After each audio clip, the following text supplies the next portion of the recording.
Aham avirohomi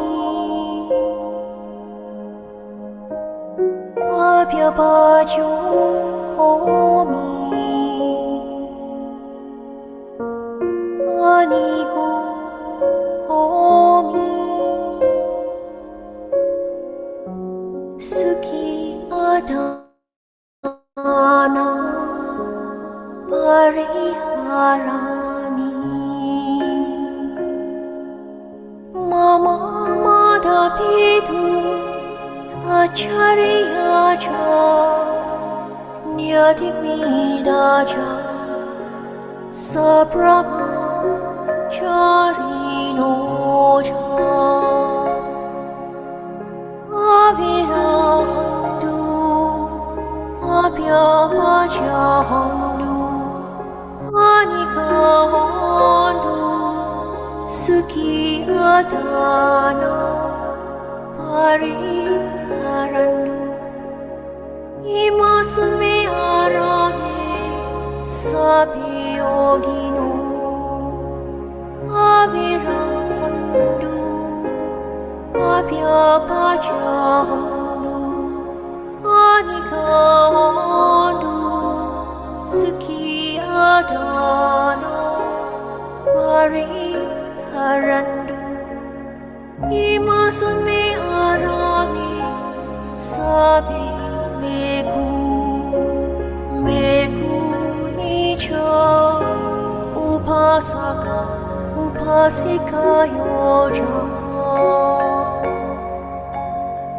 avirahandu abhyapajahandu anikahandu Suki adana pariharandu Sabi sada Sabi panna Sabi buddha Sabi ukala Sabi adabhava Pariyapanna Sabadiyo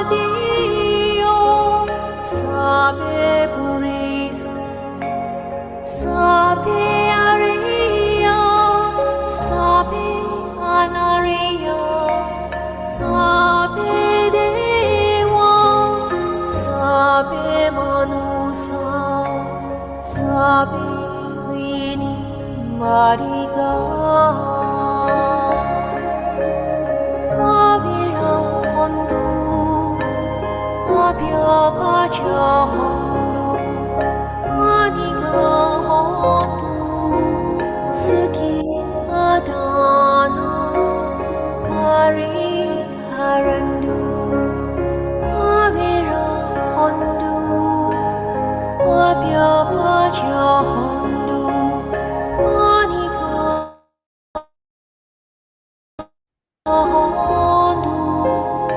Suki pariharandu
조호미 아니고 호미 수기 아다나 파리하라미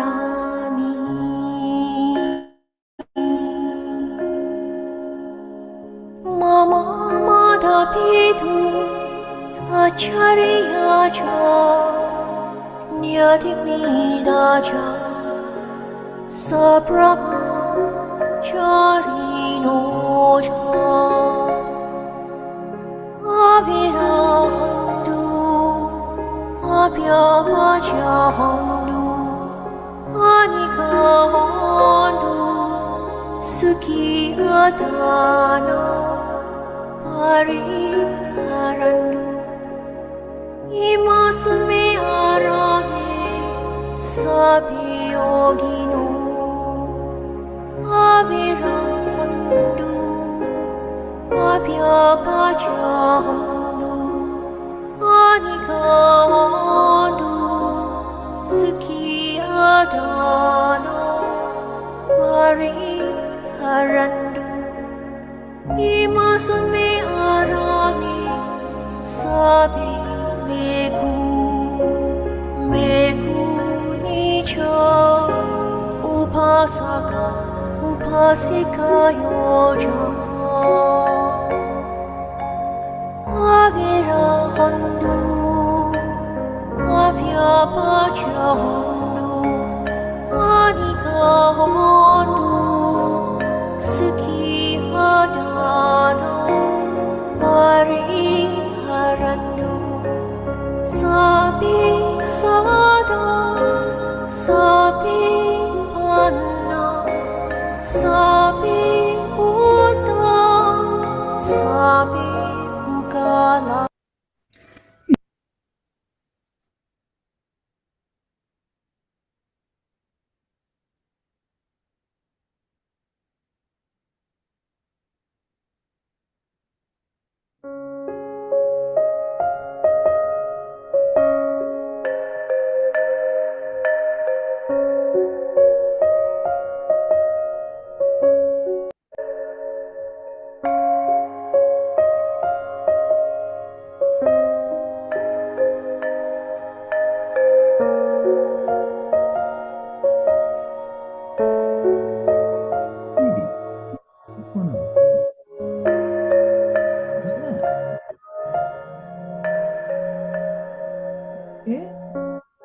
Aham avirohomi abhyabajohomi anigo homi suki adana pariharami Mama Pidu Acharyaja Nyadimidaja Sabrama Charinoja Avirahandu Abhyamajahandu Anikahandu Sukihadana pariharandu imasmi arame sabiyogino avirahandu abhyapajahandu anikahandu Sukihadana pariharandu imasmi arami sabi Bhikkhunicha upasikayoja avirahandu abhyapajahandu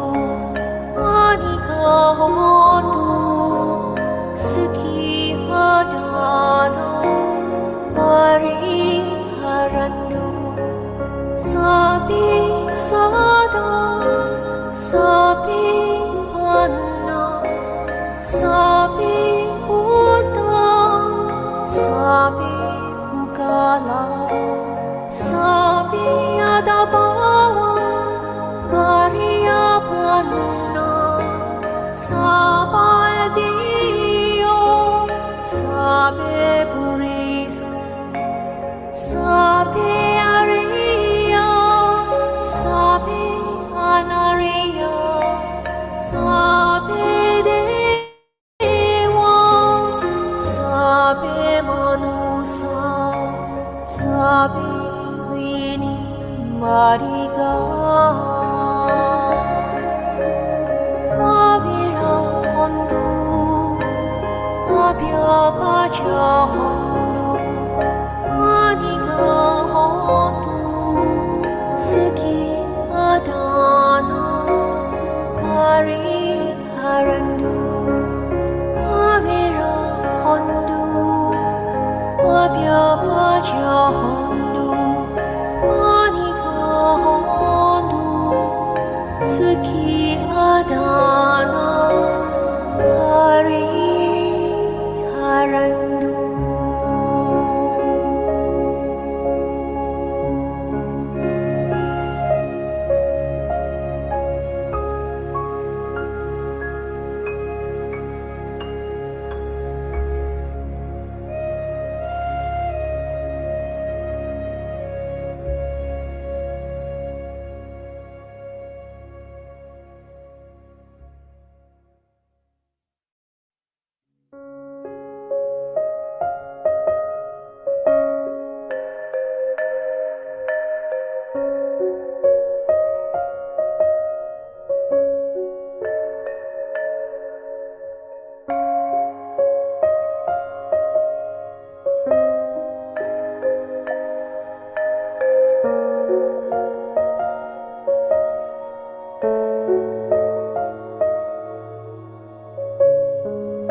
Aham aviro homi, abhyapacho homi, anigo homi, suki adana, pariharami. Mama madhapitu acharyaja nyatimidaja sabrahmacharinoja avirahantu abhyapachahantu anikahantu suki adana pariharandu imasme arame sabiyogino avirahandu abhyapachahandu anikahandu suki adana pariharandu imasme arame sabi गाणे upasaka upasika yoja. A very good evening and good morning to anywhere in the world. So welcome to our International Bhikkhuni Day with the theme, the importance of Bhikkhuni institution in the propagation of the Buddha Dhamma. So we welcome everyone, our most respected Bhikkhu Sangha, Bhikkhuni Sangha, our lay men and also lay women, Dhamma brothers and sisters. So welcome to our International Bhikkhuni Day. And today is a very special day that we celebrate. The day where our most foremother, Venerable Mahapajapati Gautama Teri, and the 500 Bhikkhunis who have started this journey for us, and followed by the Bhikkhunis of today. And we thank everyone taking this time to come and join us. And we also thank all the Bhikkhuni coordinators of the United Theravada Bhikkhuni United Theravada Bhikkhuni Sangha International, and our spiritual advisor, Venerable P. Sivali Mahatero, for kindly and not just jointly organize this event so that we can celebrate meaningfully the Bhikkhuni Day for everyone's well-being, happiness, and also benefit. So without further ado, we would like to invite Venerable Ayah Santini Mahateri to give us the opening and blessings for this celebration. So may we have Ayah Santini? Yes, I'm here. Thank you so much, Venerable. Respected Venerables and honored guests, with hearts full of joy and wisdom, we come together today to commemorate International Bhikkhuni Day, a day devoted to recognizing the profound journeys and awakenings of Bhikkhunis across the globe. In this sacred gathering, we pay tribute to Mahapajapati Gautami Mahateri, the trailblazer who became the first ordained bhikkhuni and a beacon of equality within the Dhamma. Her unwavering commitment opened the path for all of us to pursue spiritual liberation with courage and grace. Shortly, we will begin the sacred chanting as a heartfelt offering. Let us join in silent unity, allowing this space to resonate with the gentle waves of loving kindness and deep gratitude. Prepare our hearts. The chanting is about to begin.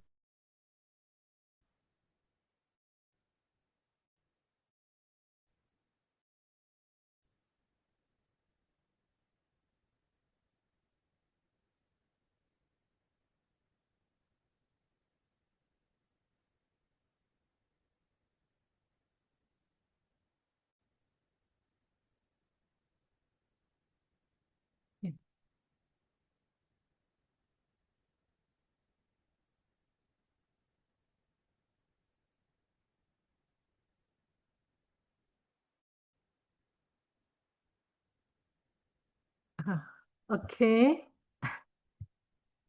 Ratanyunang bhikkhuninang Gotami jinamatuja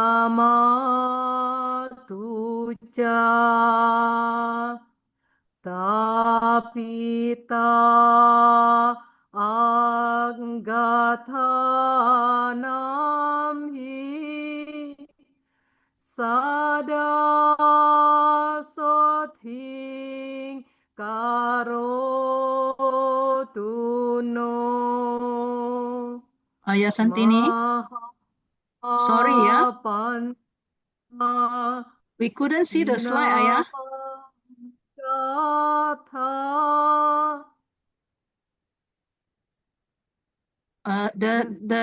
Sorry, Ayah, the screen sharing was not uploaded. It's okay. Just now, live. Oh, all right, okay. No need a screen sharing, yeah? No need. All right. Just now you hear my chanting? Yeah, I hear, but the screen, the wording was No not there. need screen. We start again from the beginning. So okay? sorry. Yeah. Okay. Ratanyunang bhikkhuninang Gotami jinamatuja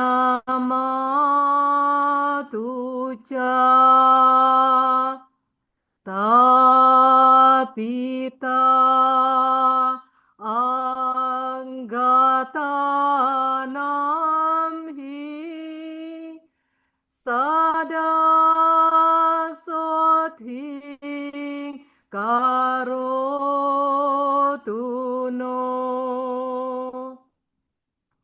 Mahapanya Namagatha Kemateri Tipakata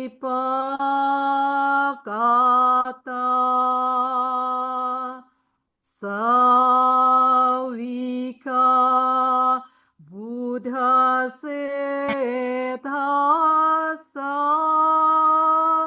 Sada Soting Karotuno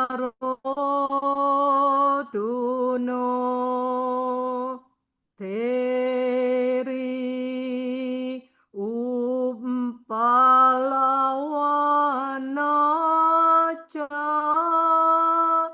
Idhimanti Namun Tama Savika Buddha Sethasa Sada Soting Karotuno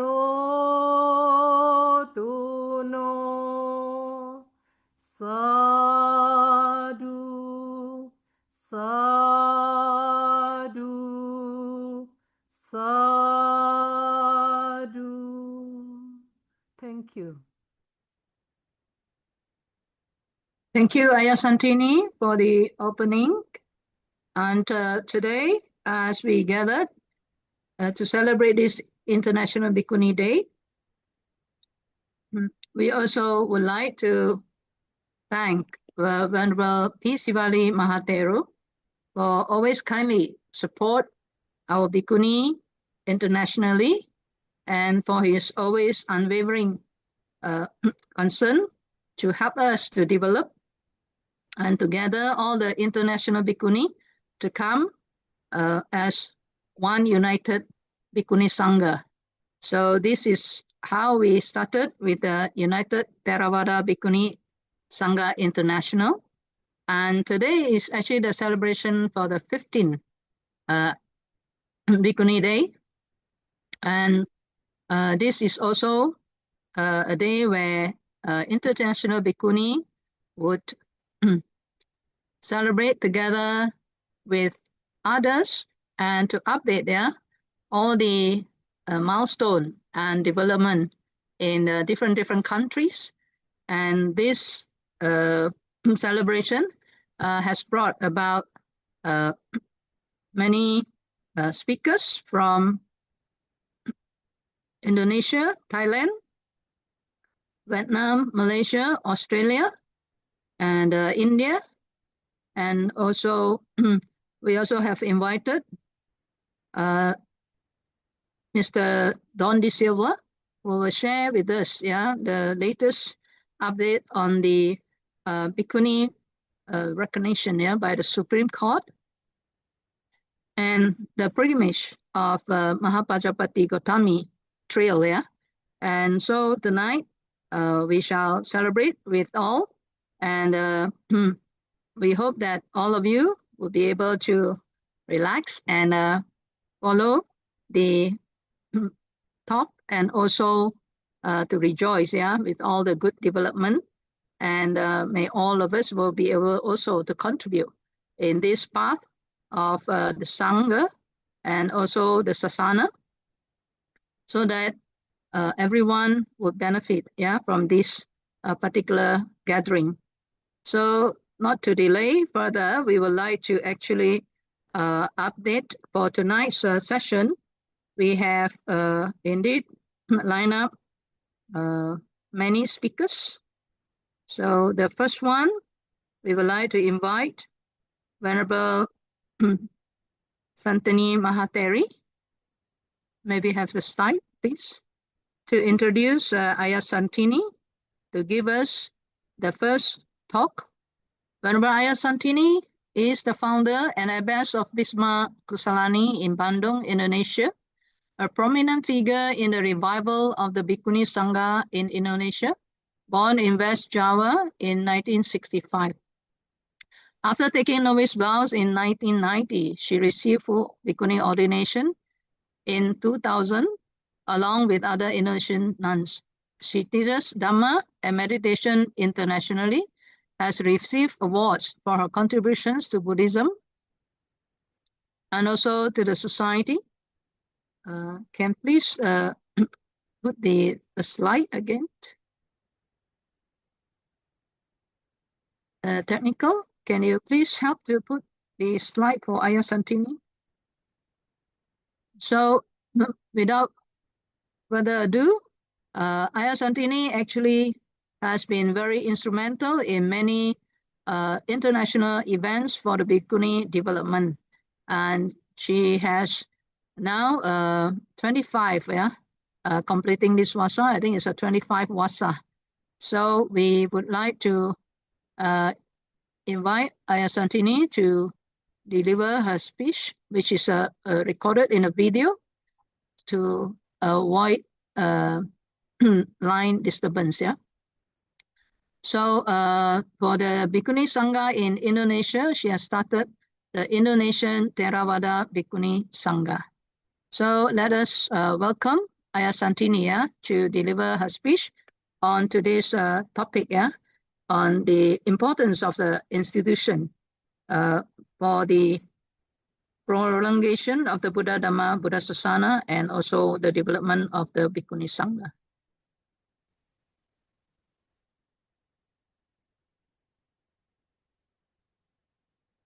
Namo Buddhaya.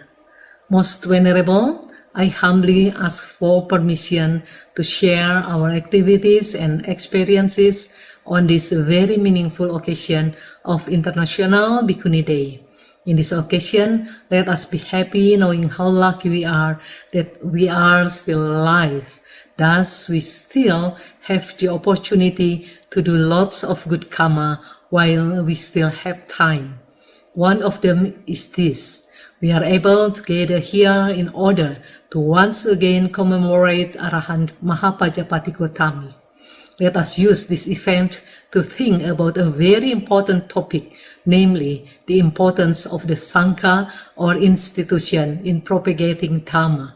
As Buddhists, we all know that Buddha, Dhamma, and Sangha are the three jewels which become the foundation for our spiritual practice.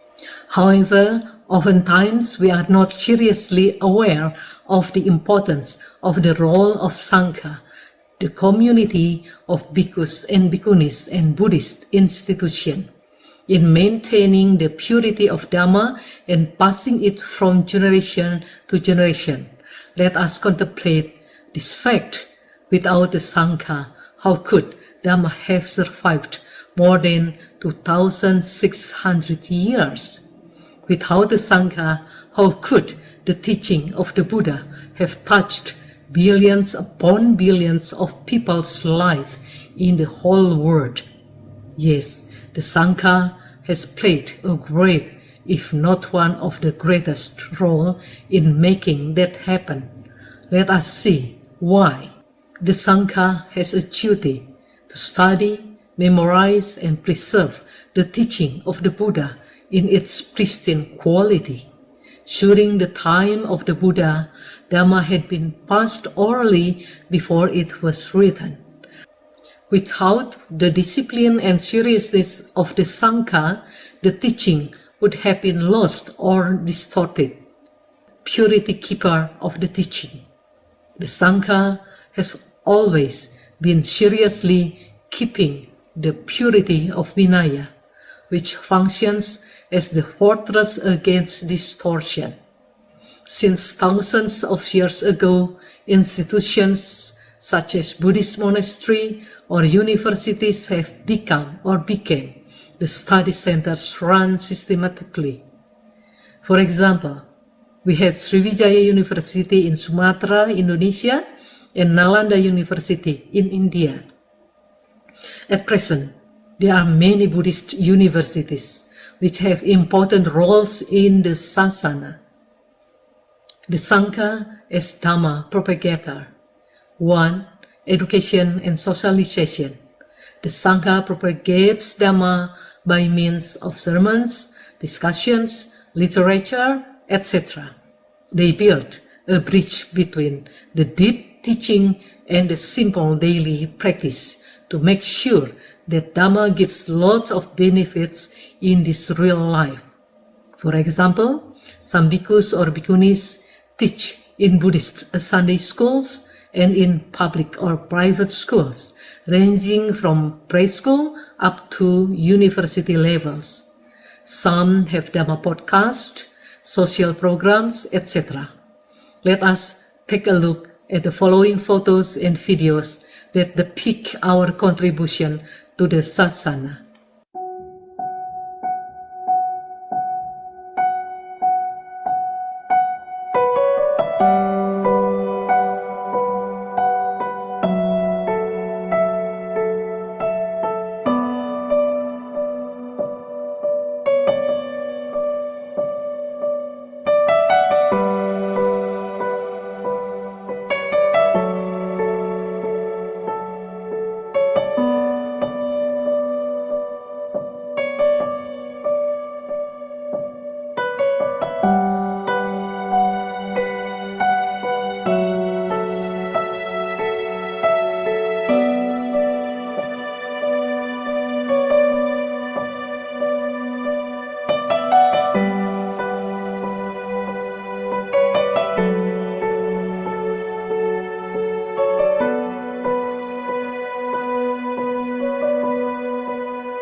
adaptation in modern era.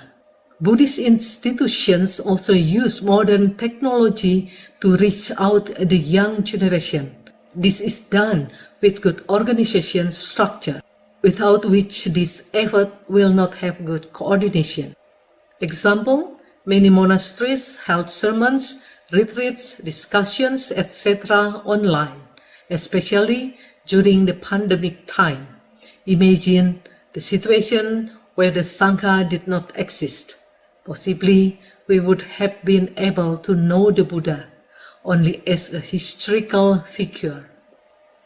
We would not have been able to come in contact with the teaching, thus we would not have learned the practical way to reach real happiness, as we would not have met the way to the cessation of dukkha.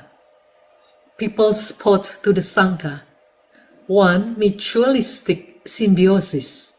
Buddhist people support the Sangha by giving dana or material donation, while the Sangha get the supporters by giving spiritual teaching. This way, each party receives and gives beneficial things. 2. Concrete collaboration.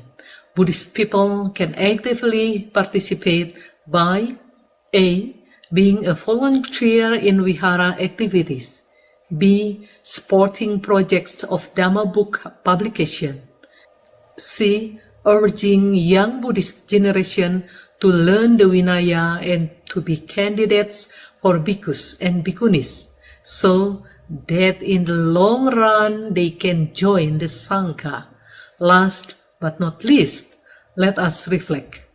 The Sangha is not merely a group of Bhikkhus or Bhikkhunis. The Sangha is a living institution which makes sure that Dhamma is always relevant from time to time, from era to era, from generation to generation.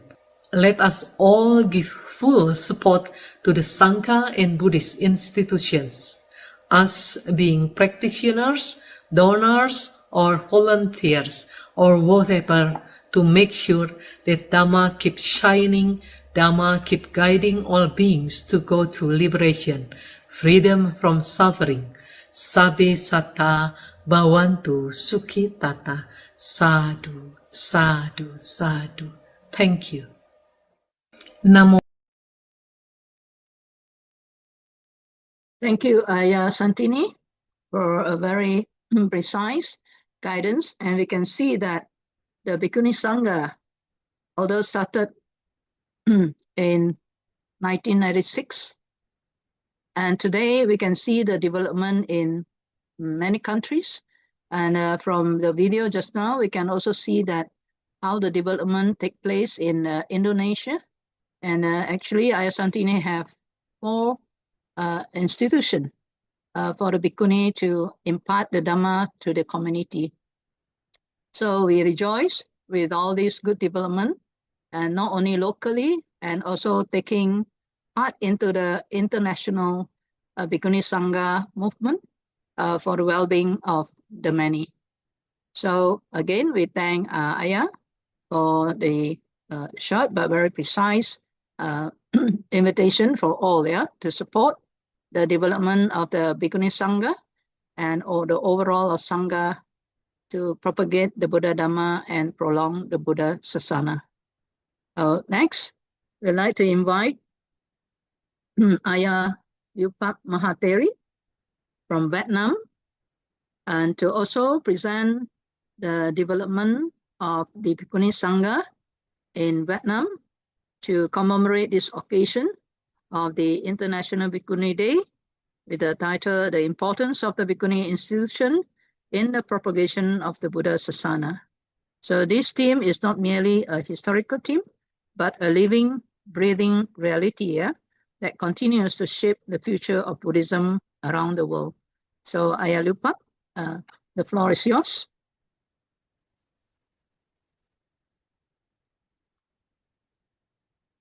Please turn off the share. Yeah, so we would like to also introduce, maybe some of you know Ayah Lupa, but some may not, So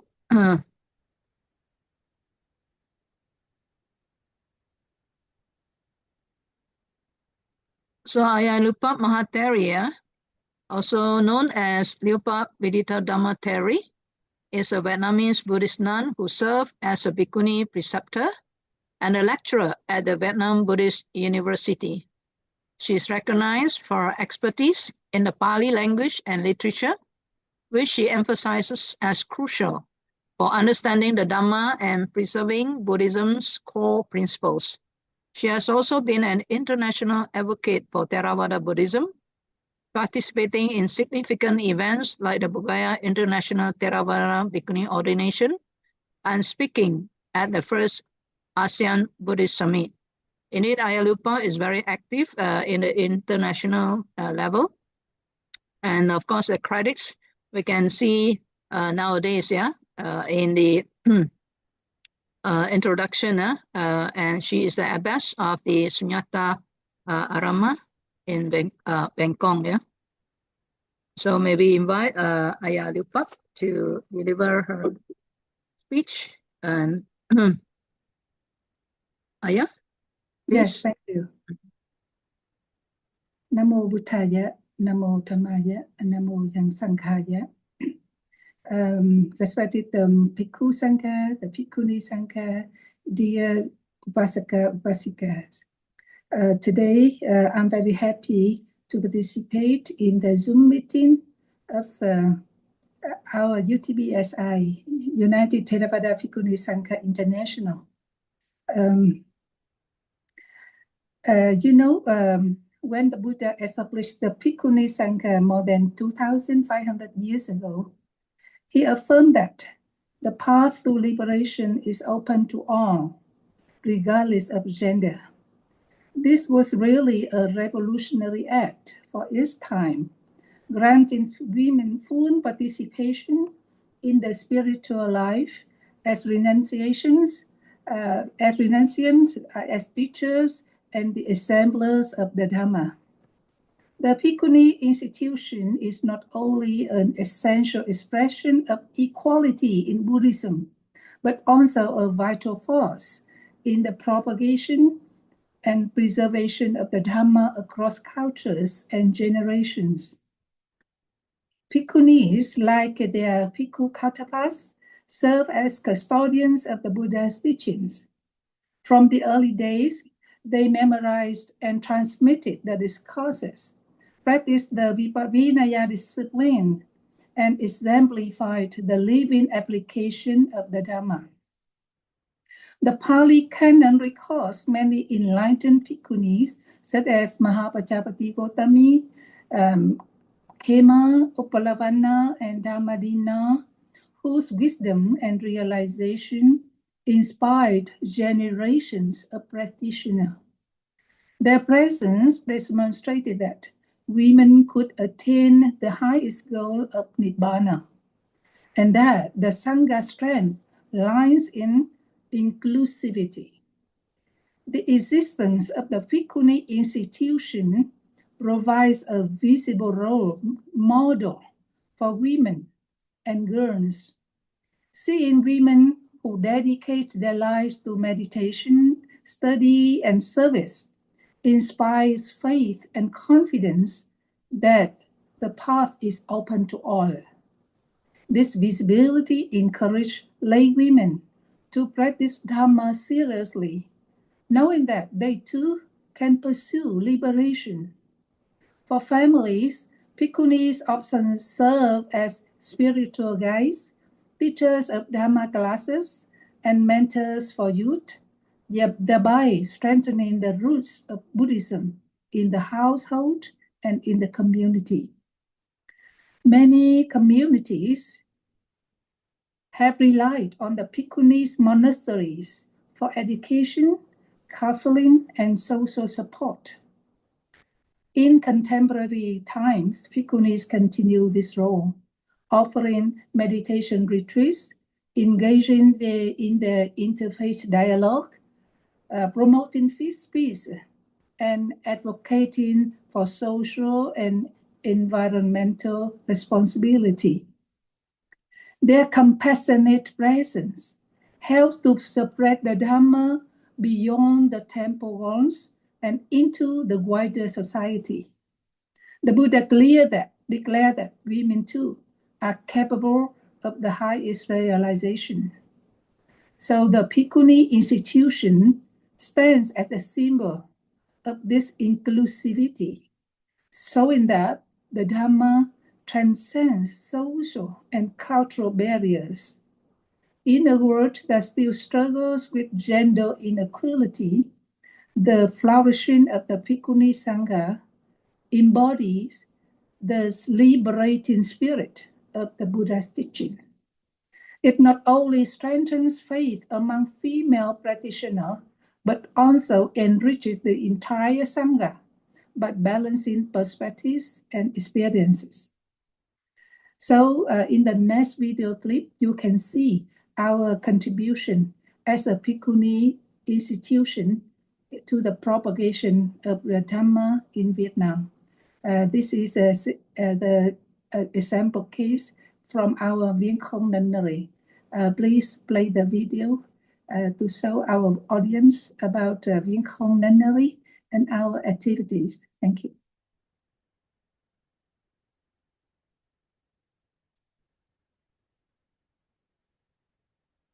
Please play.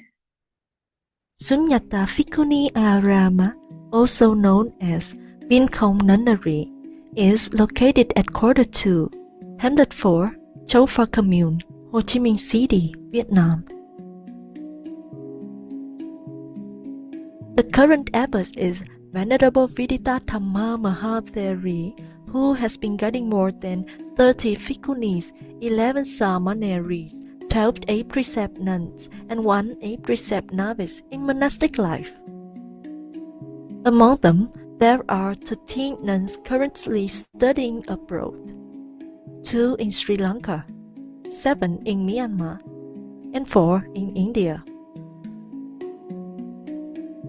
With the vision to strengthen the Theravada Bhikkhuni Sangha, the nunnery has placed great importance not only on inner spiritual cultivation, but also on nurturing genuine nuns with strong moral discipline, profound wisdom, and a deep commitment to spreading Buddhism far and wide, ensuring its longevity for generations to come. Besides daily monastic activities, Sunyata Bhikkhuni Arama also organizes significant spiritual events throughout the year, notably in 2024, memorial ceremony for the noble Bhikkhuni ancestors on September 14, 2024. On this occasion, venerable nuns from the Mahayana, Theravada, and Mendicant traditions, together with lay devotees, gathered at Viếng Không Nunnery to honor the legacy of the noble Bhikkhunis who established the Bhikkhuni Sangha over 25 centuries ago. The Bavarana ceremony on October 16 and 17 is a meaningful tradition in which every Bhikkhuni, Sāmaneri, and 8-precept nun, regardless of rank or seniority, willingly opens herself to receiving feedback from her Dhammaferas for any possible misconduct. The Katina ceremony on October 20th, with the presence of hundreds of lay devotees across the country, solemnly marked the conclusion of the Vasa 2024.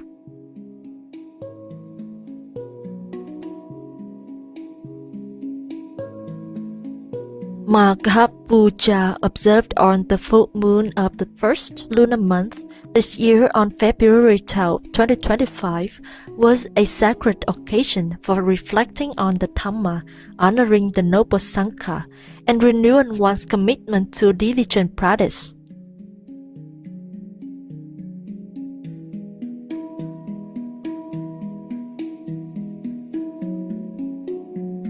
On March 2, 2025, the anniversary ceremony of Viếng Không Nunnery and tribute to its founder, the Most Venerable Vinman Mahathero, the highly respected elder monk who founded the nunnery and initially provided the nuns with free accommodation and studies.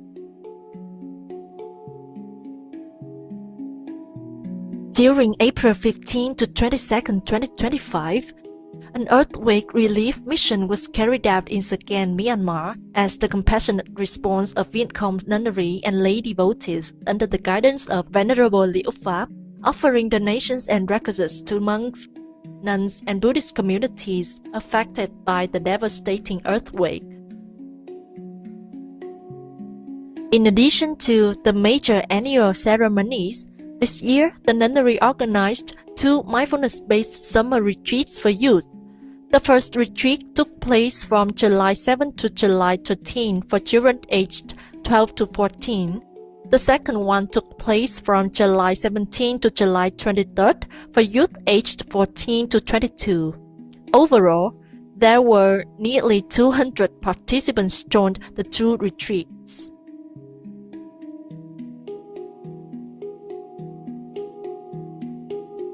The celebration of the Vasa entry on August 9th was marked by the recitation of the Vasa observance vow guided by Venerable Vidita Dhamma Mahatheri. Through this vow, the nuns formally committed to reside within the nunnery for the duration of the Vasa and to devote themselves to deep practice in accordance with the Theravada tradition.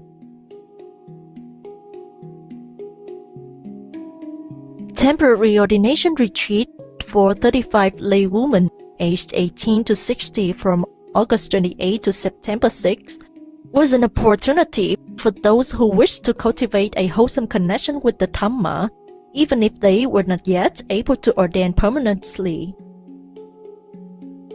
Each of these events serves as an opportunity for the Buddhist community to come together, rejoice in the Dhamma, and strengthen their faith in the Buddha's teachings.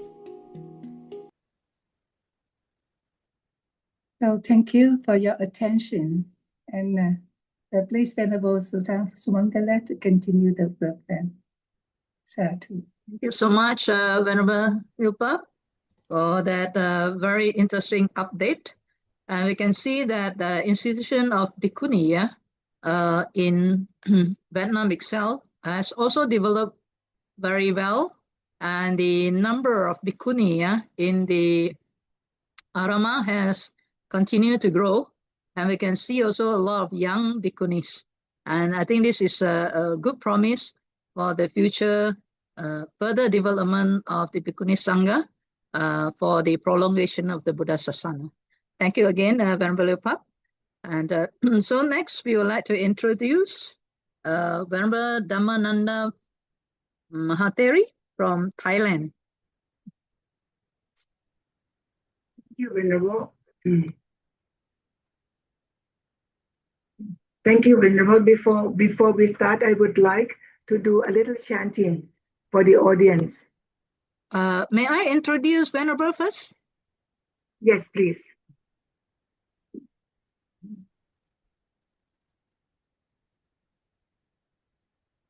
All right.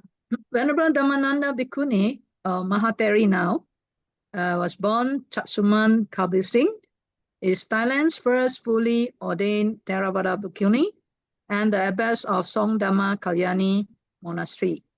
A former academic and author, she advocates for the restoration of the Bhikkhuni lineage, which has disappeared from Thailand for centuries. She received a full ordination in Sri Lanka in 2003 after a lifelong career as a professor at Thammasat University. So she is also a prolific writer, for more than 100 books in Thai and English, including 5 Women in Buddhism.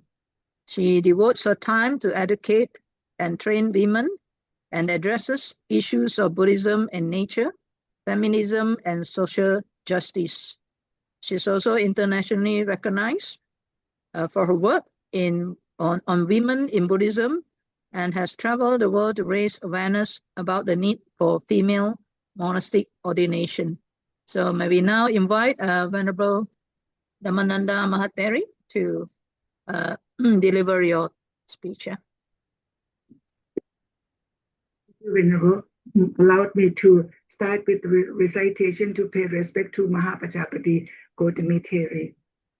Ratanyunang Bhikkhuninang Kotami Chinnamatucha Papita Akathanam Hi Satha Soting Karotu no. This is to pay respect to Venerable Mahapajapati being the very first Bhikkhuni. And also, along in this chanting, there are altogether 13 Arahateris who were praised by the Buddha for being foremost in different ways. And now I would like to have my video, please.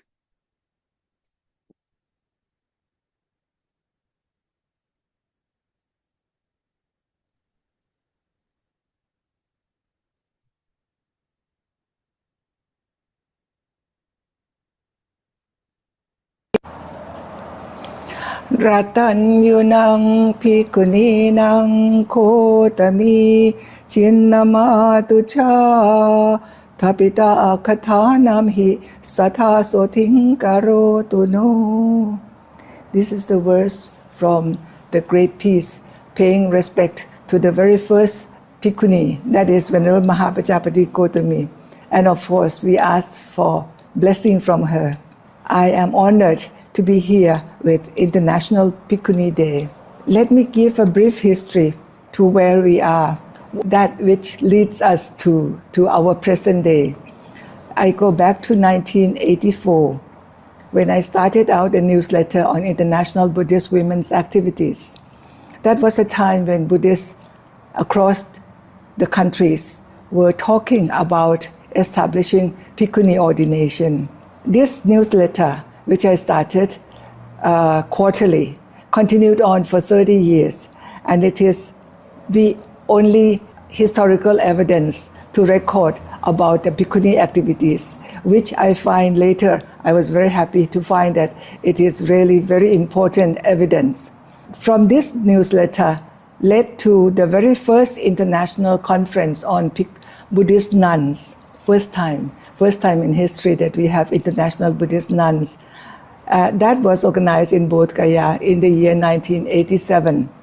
And then the next one, there was a lapse of 4 years, and then I organized the next conference. But this time it's International Buddhist Women, which is more inclusive rather than Buddhist nuns. Buddhist nuns would be more exclusive. The year when we met in Thailand was the year 1991. And then from then on, the word Sakayatida started to come in. In the year 1993, Ranjani organized a conference on Buddhist nuns, Buddhist women, and it is called, for the first time, Sakayatida the third, meaning the first one in 1987 was the first one, and the second one, 1991, was the second Sakayatida. That was how we got started. And I was the president of this Sakayatida movement from 1991 to 1995. 1995 we met in Ladakh, but after that I stepped back to prepare for my own ordination.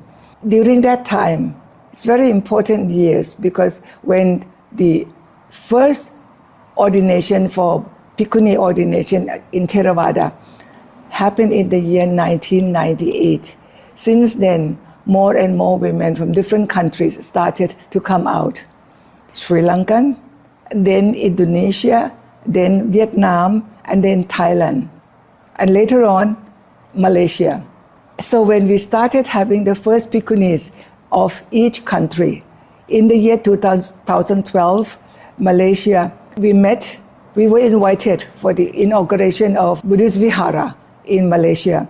And it was Venerable Liu Phap from Vietnam who suggested that maybe we form something loosely like network of Theravada, Asian Theravada Bhikkhunis. That was how we worked together since the year 2012. Venerable Liu Phap, the first Bhikkhuni from Vietnam, Venerable Santini, the very first Bhikkhuni from Indonesia, myself, the first Bhikkhuni in Thailand, and then there was Venerable from Sri Lanka and Australia. Malaysia was present, but at that time she was not yet Bhikkhuni. And from this nucleus, Bhikkhunis, we formed Later on, we were supported by Venerable Sivali, the Secretary General of Mahabodhi Society, and we started to form UTBSI, United Theravada Bhikkhuni Sangha International, for the first time. So this is also a very important mark in history. In Thailand, I would like to report that since my ordination, my full ordination in the year 2003, I started to give ordination to Samaneris. And up till now, I have given to more than 1,300 Samaneris. The ordination is fixed for one in April and one in December. And we have been doing that since. This is the way we kind of allow Buddhist women in general to experience a monastic life, monastic lifestyle. Very few of them remain to continue on to become Bhikkhunis, but still we allow the larger society to experience monastic life, and it becomes very positive for our society. In the year 2025, this year, the publication becomes kind of outdated. So how to reach the younger generation? Our younger generation now, they always look downward, so at their mobile phone. So I thought of speaking to them through TikTok for 10 minutes every morning. I was telling them about the stories, this story and that story, but mainly on Bhikkhunis. This is my way of reaching out to the public in Thailand. And on this coming 27th of September, we are organizing a conference on intergeneration for sustainability of the Bhikkhuni Sangha in Thailand. This is to connect, to allow Buddhist women, to allow the Bhikkhunis to be connected, to share, to unite towards the future. I think the key word for us this present moment is unity, that we need to unite. The root must be strongly rooted in Dharma Vinaya. If each one of us, each monastic is aware that Dharma Vinaya is the key word that the Buddha actually gave us before he passed away. If we are serious, we are committed to practicing Dharma Vinaya, study Dharma and practice Vinaya. Together we can unite. We may still have difficulties, personal difficulties, but we can overcome if we have our goal clear so that we can move towards the future. So in this way, I think the Bhikkhuni Sangha in our region and also across the country, across the world, will be of benefit to ourselves, benefit to others. With the Buddha's intention to have the fourfold Buddhist communities, the Bhikkhus, Bhikkhunis, Upasaka and Upasika. The Buddha intended that these fourfold Buddhist communities support each other. He said that in the future, Buddhism will prosper when these fourfold Buddhist communities pay respect to the Buddha, Dharma, Sangha, pay respect to study, and pay respect to each other. So as we come together, we are paying respect to each other for the purpose of our unity and for the purpose of our growth towards the future. So with this, I really bow to all of you so that our Bhikkhuni Sangha will survive into the future. That was very good. Thank you very much, Venerable Dhammananda Mahatheri. I think from the first three presentations, we can see that even for the Bhikkhuni, we inherited the very ancient wisdom. And today, we are still teaching and passing on this very important teaching of the Buddha, but we can hear about the approach. So nowadays, we are exposed to a lot of digital gadgets and handphones, and even the Bhikkhunis have to also use and also make good use of this tool to impart the Dhamma and to reach out to people, and especially in propagating the Buddha Dhamma to the public, and also to even attract the ongoing recruitment or invitation for more people to be interested into renunciation and also to walk the Noble Eightfold Path. And so the Bhikkhuni Sangha can continue to grow. Yeah. So this is a transformation that the Bhikkhuni is taking, although in modern time, things may have changed, yeah, but the ancient wisdom continue, but the approach to suit and to adapt is necessary, yeah, in making sure that our Buddha Dhamma and Buddha Sāsana continue to thrive for the well-being, happiness, and benefit of the many. So again, thank you very much, Venerable Dhammananda Mahatheri, for your sharing on the historical beginning and the development and the need for adaptation. Yeah, thank you. So next, from Indonesia to Vietnam and to Thailand, now we go to Australia. So may we invite Venerable Bodhicitta Terry. Venerable Bodhicitta Terry is a Sri Lankan-born meditation teacher and nun in Australia, recognized for establishing the Melbourne Nisala Aranya Meditation Center and the Nisala Aranya Nuns Monastery and Retreat Center in Sri Lanka. She has over 35 years of practice, dedicating herself to the teachings of the Buddha by fostering personal transformation and contributing to societal well-being through meditation and spiritual guidance. Her work also includes founding the Melbourne Nisala Aranya Meditation Center and the Nisala Aranya Nuns. So her primary focus is on the cultivation of bodhicitta, a compassionate mind for the benefit of all beings, and guiding others toward freedom from suffering.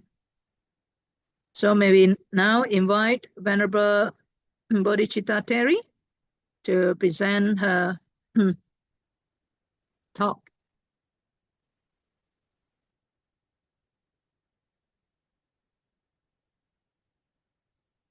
Venerable Bodhicitta.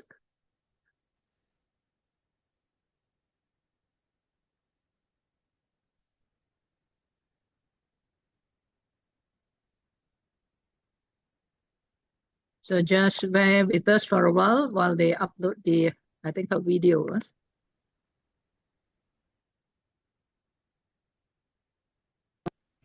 Namo tassa bhagavato arahato samma sambuddhassa. Peruan Saranai to all of you. So when we are celebrating the International Bhikkhuni Day, this is what we got from the Australian continent.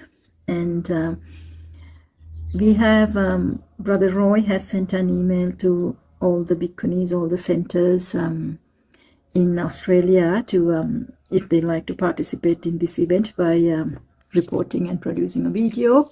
But we haven't heard from many, we only heard from 1 or 2. So we are attaching their videos to this. But the rest, I think I try to ring and contact and see what they're doing so I can report. So here I'm going to report what's happening around Australia. So if we start from Perth, there is Dhammasara Monastery. It's a Bhikkhuni center, and it trains Bhikkhunis. They do retreats, meditation classes, Dhamma talks. And because it's a bit difficult during the Rains retreat to get more information, but they are doing a great service to propagate the Dhamma. And also there is Patachara Bhikkhuni Hermitage in Australia, in Perth. And they're also doing their best to serve the community. And when it comes to Victoria, we have Newbury Buddhist Monastery.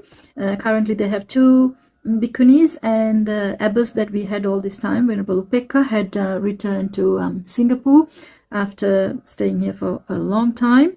And so at the moment they are a bit quiet, but she has given her full support to set up a retreat center, and now the retreat center is done and the retreats are running over there.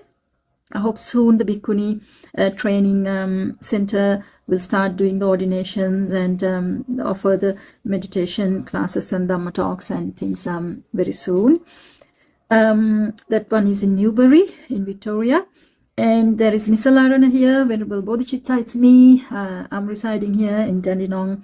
And we also offer meditation classes during the Vasa period. All the weekends was open for public to come and meditate, the youth groups. And also I also engage a lot in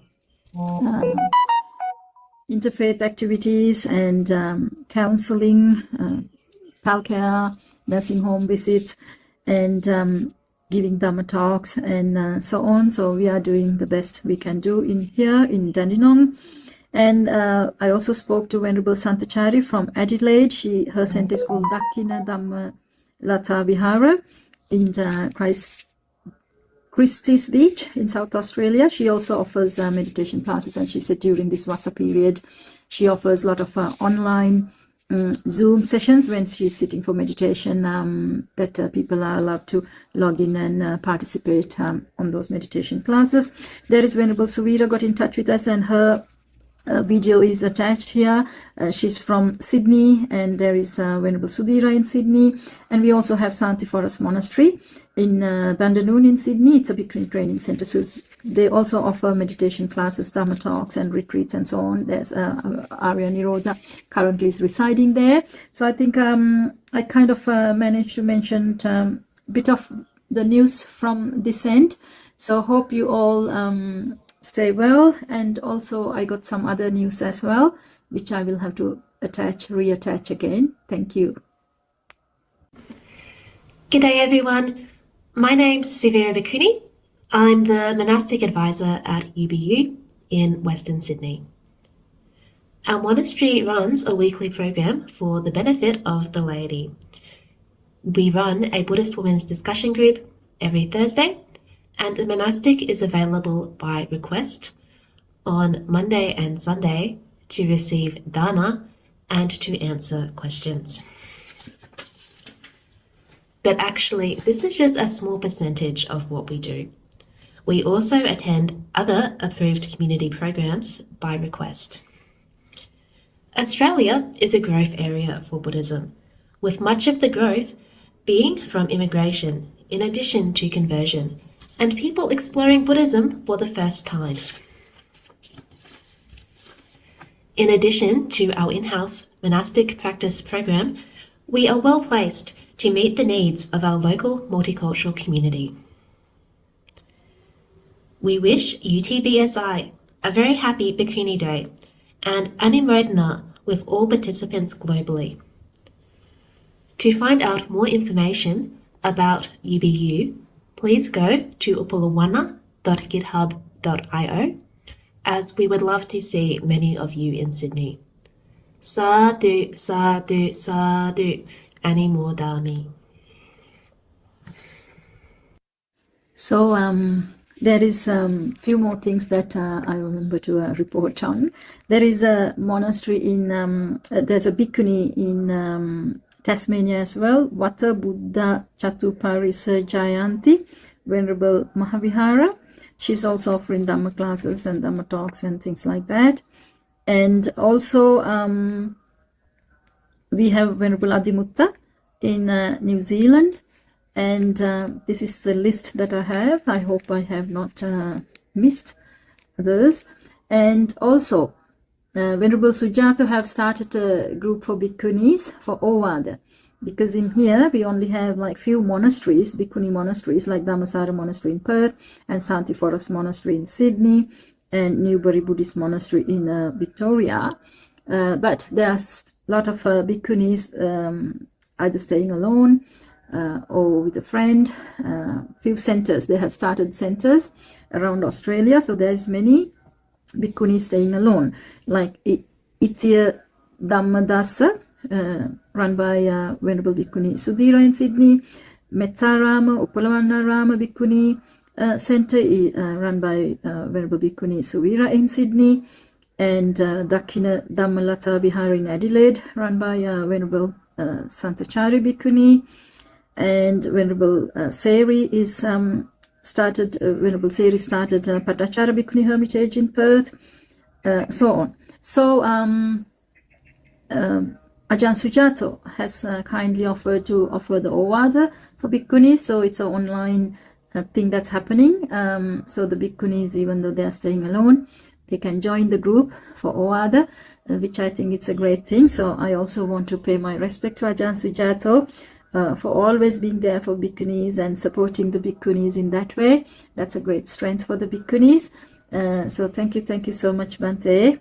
So we want to appreciate what Ajahn Sujato is doing to help the Bhikkhunis, and also Ajahn Brahm had done a lot, so we also appreciate what Ajahn Brahm had offered to re-establish and strengthen the Bhikkhuni Sāsana, and also setting up the UTBSI. Our Venerable Bhante Sivalitero from Sri Lanka but residing in India, the General Secretary of Mahabodhi Society. We also want to pay respect to Bhante Sivali for offering so much support to the Bhikkhunis. In fact, Bhante is the one who is behind the UTBSI, encouraging all the leading Bhikkhunis around the world to come together and to start this UTBSI. So I think Bhikkhunis are doing a lot to the society with the help of all these great masters, with their backing and with help and support. And so I think this is all I would like to say about things that's happening in Australia, and offering my gratitude. And also I would like to pay my respect to all the senior Bhantes and the senior nuns, and also wish all of you to be well, comfortable, peaceful and happy. May all of you receive good health, long life, and all the support that is necessary to do your practice, and also to help others to penetrate into the Four Noble Truths. So we and everyone else also can find freedom from suffering. So wish you all the best, and may you all find freedom from suffering and attain Nibbana as soon as possible. May you all be well and happy. Take care. Theruvan Saranai. Thank you very much, Venerable Bodhicitta Harry. And we can see that throughout history, yeah, and especially today, Bhikkhunis have played a vital role in preserving and spreading the teachings of the Buddha. And in many communities, yeah, Bhikkhunis are leading meditation retreats, Dhamma education for children and adults, social outreach and humanitarian projects, ordination programs, and Vinaya training for new aspirants. Yeah. So their contributions are not just in monastic roles, but in their ability to bring the Dhamma to homes, hearts, and societies with gentleness, wisdom, and great strength. So again, we'd like to thank all the Bhikkhunis pioneers and all the Bhikkhunis who have come forward to continue the Buddha Sāsana. And may we now also invite the next speakers. All right, the next speakers will be myself, Sumangala Terry from Malaysia. And we will also like to share with you the humble beginning in Malaysia, where we can see that in most of the southeast country and down south in Australia, there are many Bhikkhuni centers already mushrooming, yeah. But in Malaysia, this will be the first one. And we are catching up, but we hope that with the new development and our construction of the first Bhikkhuni Arama for the Bhikkhuni, we hope that this will continue to grow, yeah. So let me just self-introduce. Sumangala Terry is the abbess of Malaysia's Arya Vihara Buddhist Society, founded by her to promote Theravada Buddhism, especially the Bhikkhuni monastic path. She's also the spiritual advisor of Gautami Vihara. She holds degrees in psychology and philosophy in Buddhism, renounced in 2008 in India, and took her Bhikkhuni ordination in 2015. She established Malaysia's first Theravada Bhikkhuni Nandri, Sima, and Dhamma Training Center. She served as an inspiration to aspiring monastics, served as a meditation teacher, and is recognized with the Outstanding Women Award in Taiwan 2024 for her contribution of the Buddhist community. So we'd like now to also share with you the Fourfold Assembly especially the support from the Bhikkhus and also international Bhikkhunis for Arya Vihara and for the Bhikkhuni in Malaysia to also continue to grow, and hopefully that we will be able to form the bigger role and also the Bhikkhuni Sangha in Malaysia. And may we have the video, please?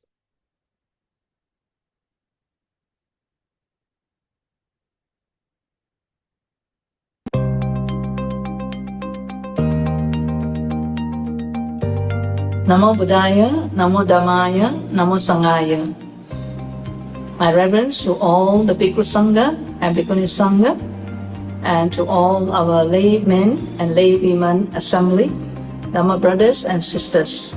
May all be well, safe, and find peace. Today we shall discuss about the sacred structure and strength of institutions in the Buddha's teaching and the Bhikkhuni Sangha. The institutions such as the Fourfold Assembly, Bhikkhu monks, Bhikkhuni nuns, laymen, laywomen, monasteries, Buddhist centers, and places for Dhamma practice, and also Dhamma teaching or Dhamma learning for the individuals, families, and communities, and a place for people to make marriage, and also for the long-term benefits of the Sāsana. These are vital to the preservation, support, and flourishing of the Buddha's Sāsana. They provide the structure, community, and support system necessary for individuals and communities to learn, practice, and pass on the Dhamma. We shall explore why these institutions matter and the merit in supporting them by sharing the 10 years journey of Arya Vihara, the first Theravada Bhikkhuni Nunnery and Dhamma Training Center in Malaysia.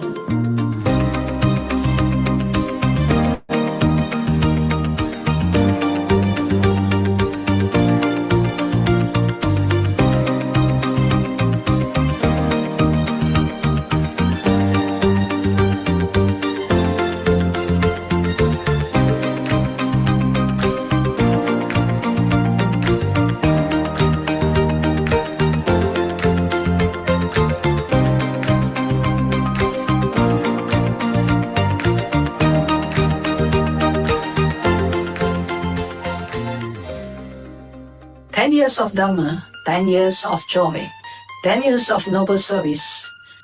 We reflect with hearts full of joy and gratitude on the 10 meaningful years of wholesome deeds and spiritual growth at Arya Vihara.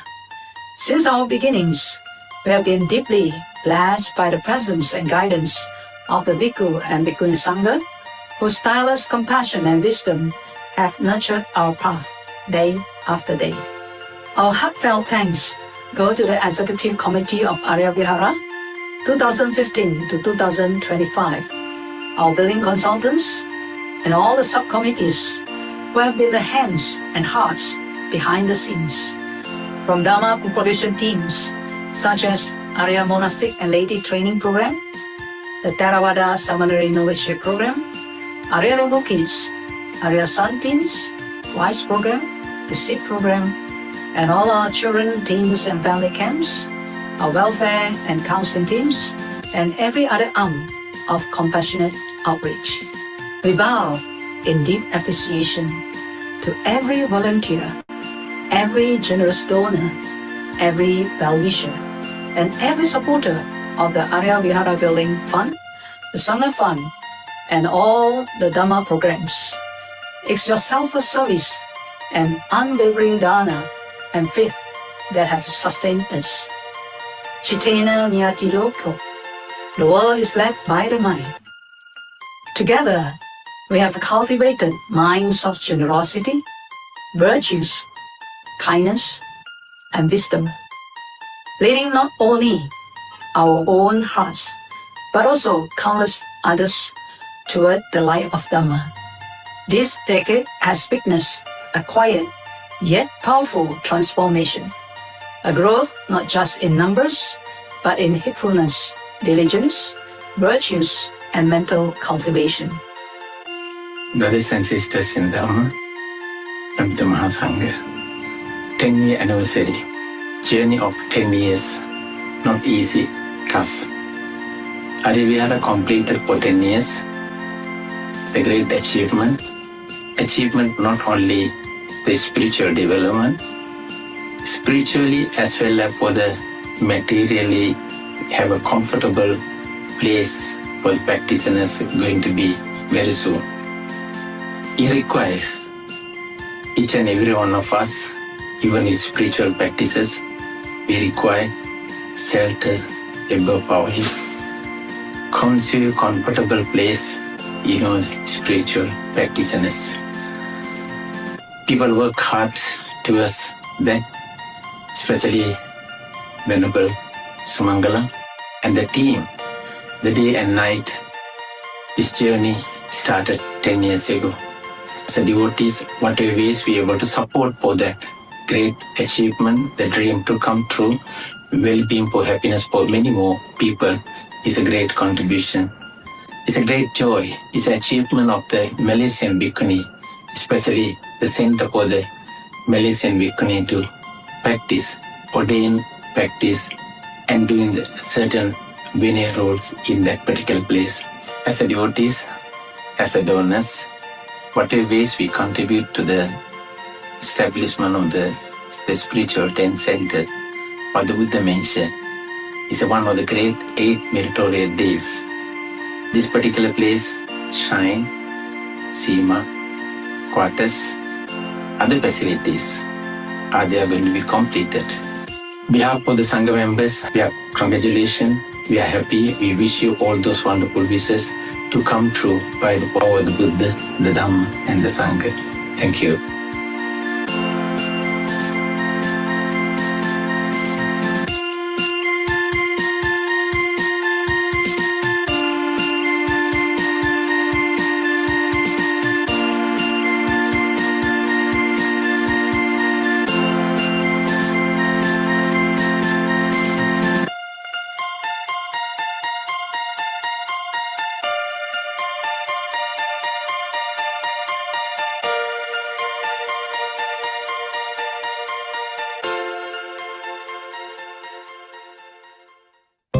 年不仅是时间的刻度，更是我们一同在佛法中学习与成长的见证。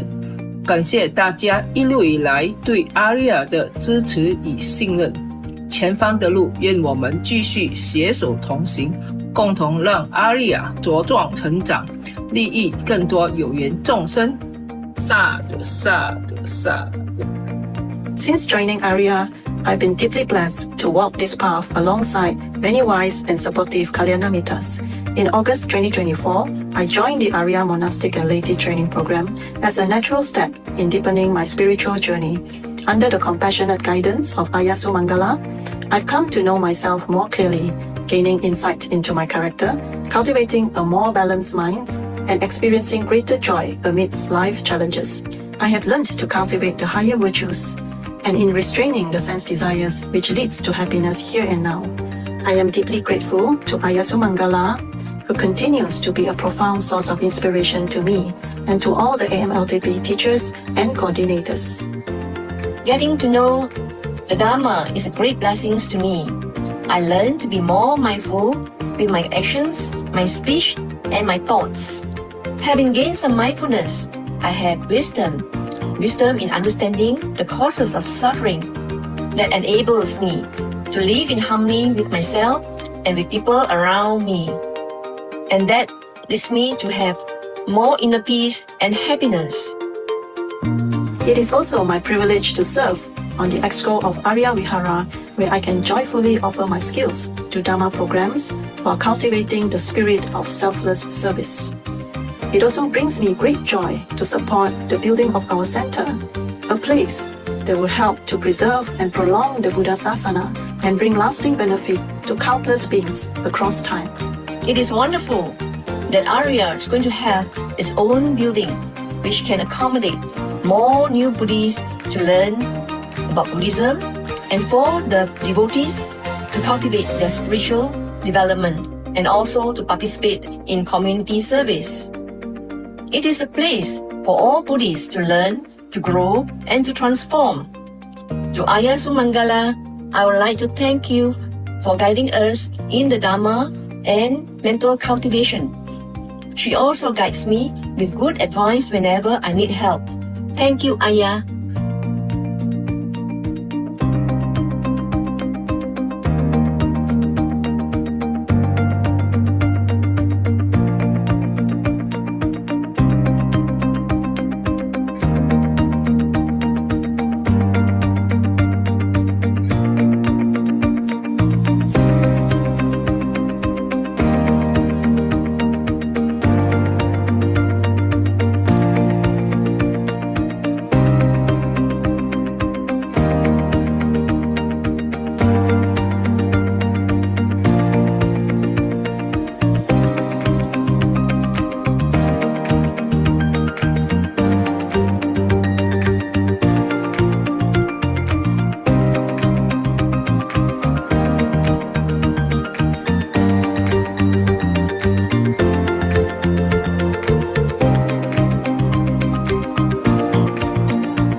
And of course, I'm very happy that finally you have the first Bhikkhunis, the Sima establishment, with the help of many others, very senior now from other various countries.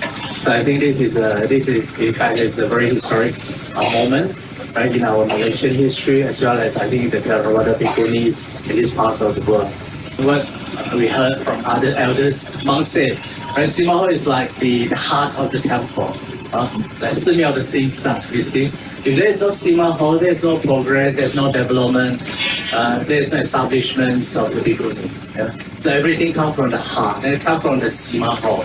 With the Sima, then the Buddhism can grow, the Sāsana can live long. Yeah? So that's why we have to treasure, right, the establishment of Bhikkhuni, and hopefully with this Sima Hall establishment, right, we have more very learned, the Bhikkhunis, and then very, very good Upasikas, right, capable, right, to promote, to carry on the Buddha Sāsanas in Malaysia and benefit more people.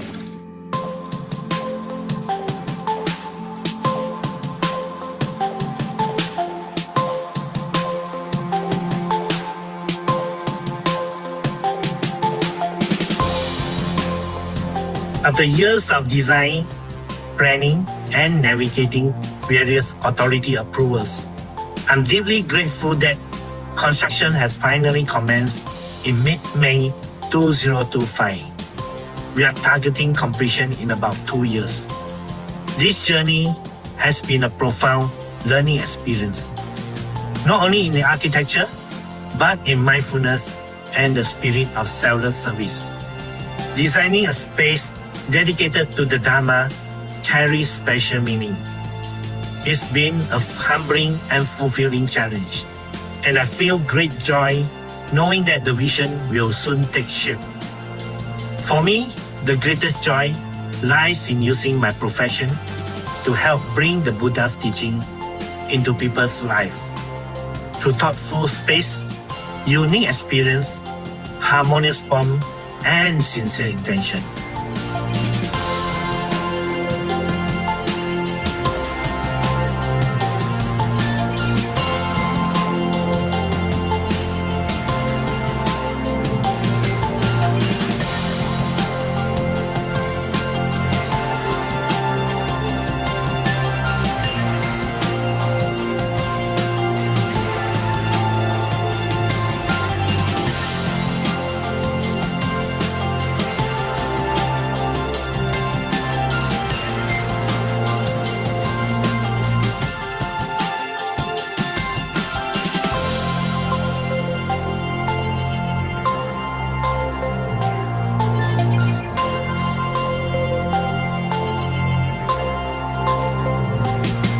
The Arya spirit has taken root and flowered, and now it manifests visibly in the rising structure of Arya Vihara at Kwasa Damansara.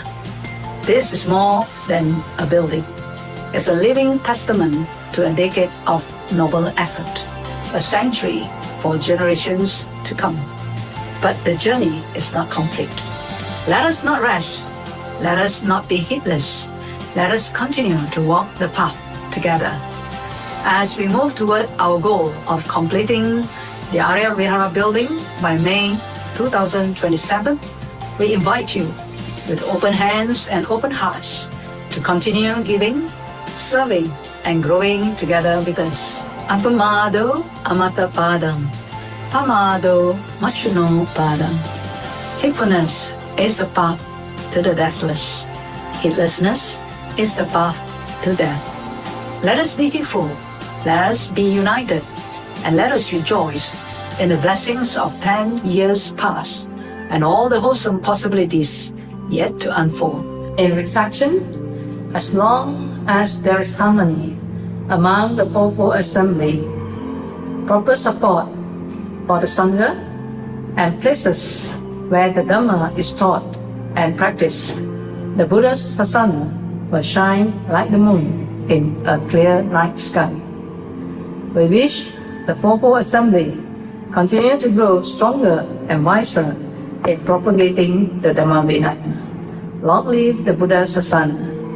May we rejoice in celebrating the Bhikkhuni Day with fond memory of Venerable Mahapajapati Gautama Teri and all the pioneers of the Bhikkhuni Sangha, and be mindful with all their great qualities and wisdom in liberation.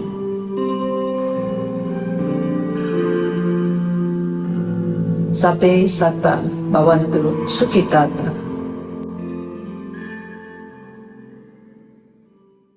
Right, so you can see that in Malaysia, we are very grateful to our Bhikkhu Sangha and especially Venerable B. Sri Saranankara Nayaka Mahatera, and also Venerable Dhammapala Mahatera, and also all other senior bhikkhus that have been very supportive to the development of Bhikkhuni Sangha in Malaysia.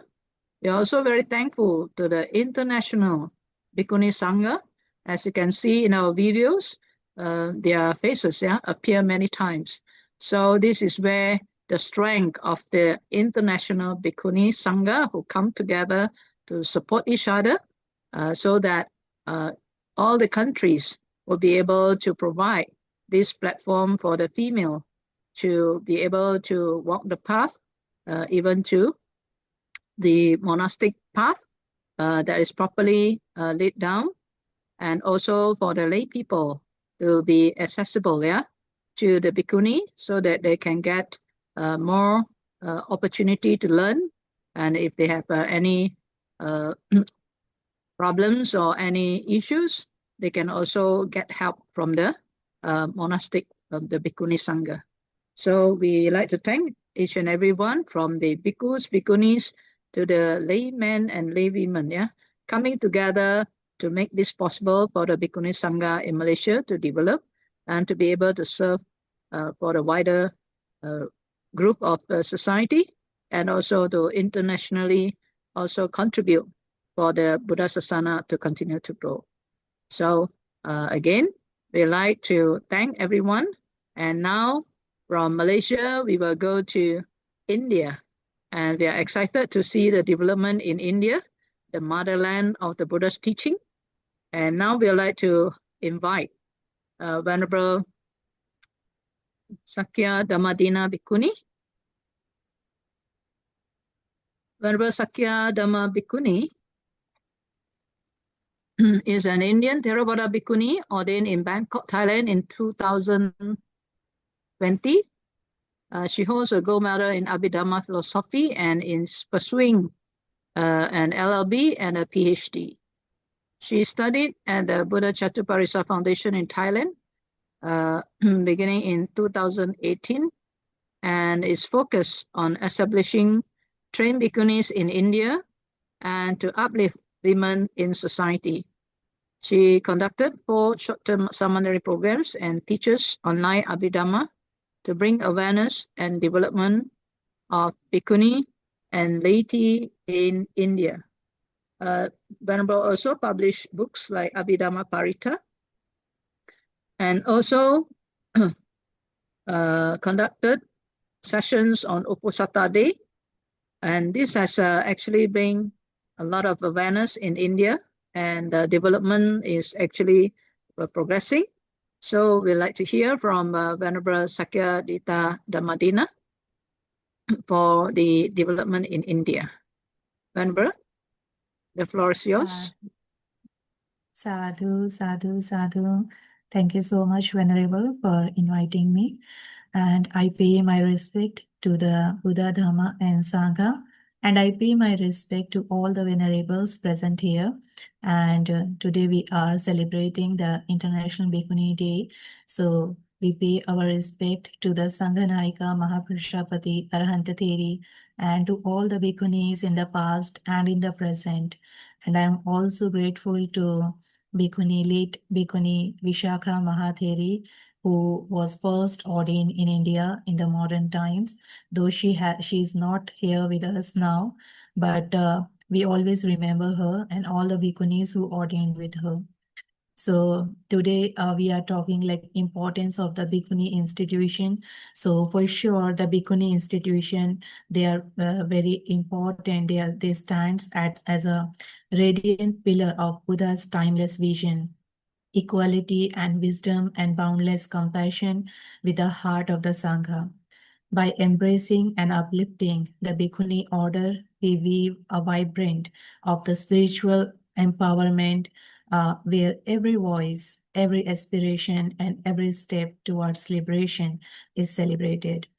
I just want to share that till now in India also, this full moon day, the Bhadra full moon day, always celebrated as the Madhu full moon day.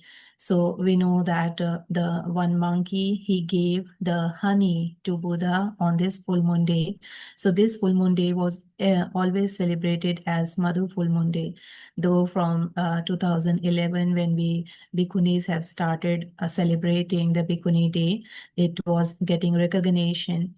But this year I saw that on all social platforms, I could see that people celebrating this day as the Bhikkhuni Day. Because during Buddha's time, two incidents, the offering of honey to the Buddha by a monkey and the establishment of the Bhikkhuni Sangha happened on this same day.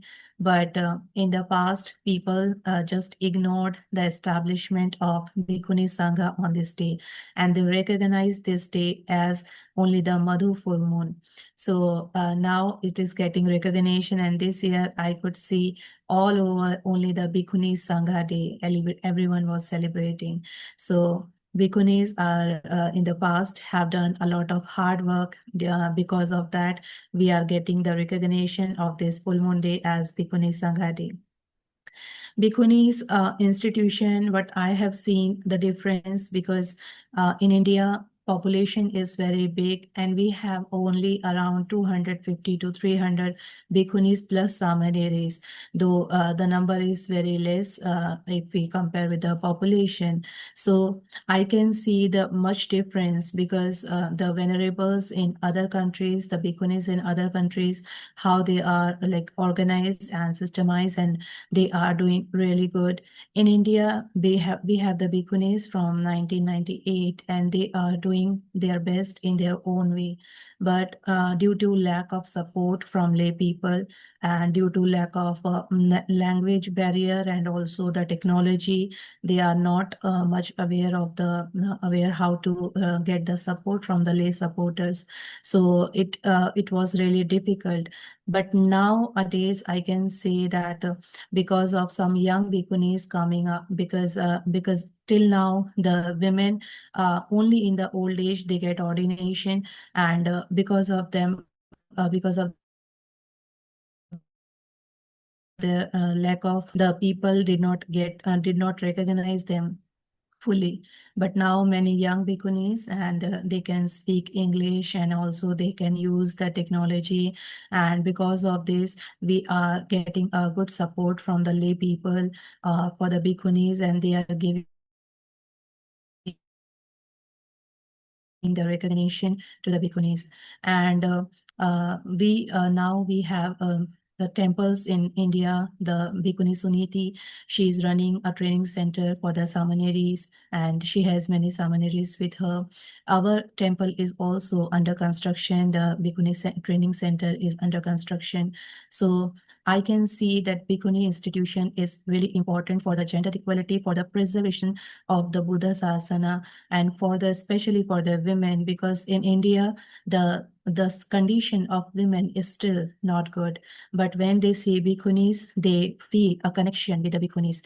They cannot go to the Bhikkhus many times. Even their husbands and the men in the house, they don't allow them. But if there are Bhikkhunis, so they can stay the whole day. And also people are observing Uposatha day 4 days in a month nowadays, and they want to take the Atthasila, the women want to take the Atthasila on Uposatha days from the Bhikkhunis. And also this year I got many calls from many viharas, community viharas, that this Vasa, they don't want bhikkhus, but they want Bhikkhunis in the temples for the Vasa. So I consider this a big change, because India situation and the government and the politics and many things going on in India. But in between all these things, but I consider this a big change, that people are supporting Bhikkhunis. People want Bhikkhunis for Vasa, for staying Vasa in their viharas, and also they are recognizing Bhikkhuni as a leader for the women. So this is a great change. We have some videos what we have done in the last 4 years and the last 1 year also. So I would request Venerable Sumangala to please share my video.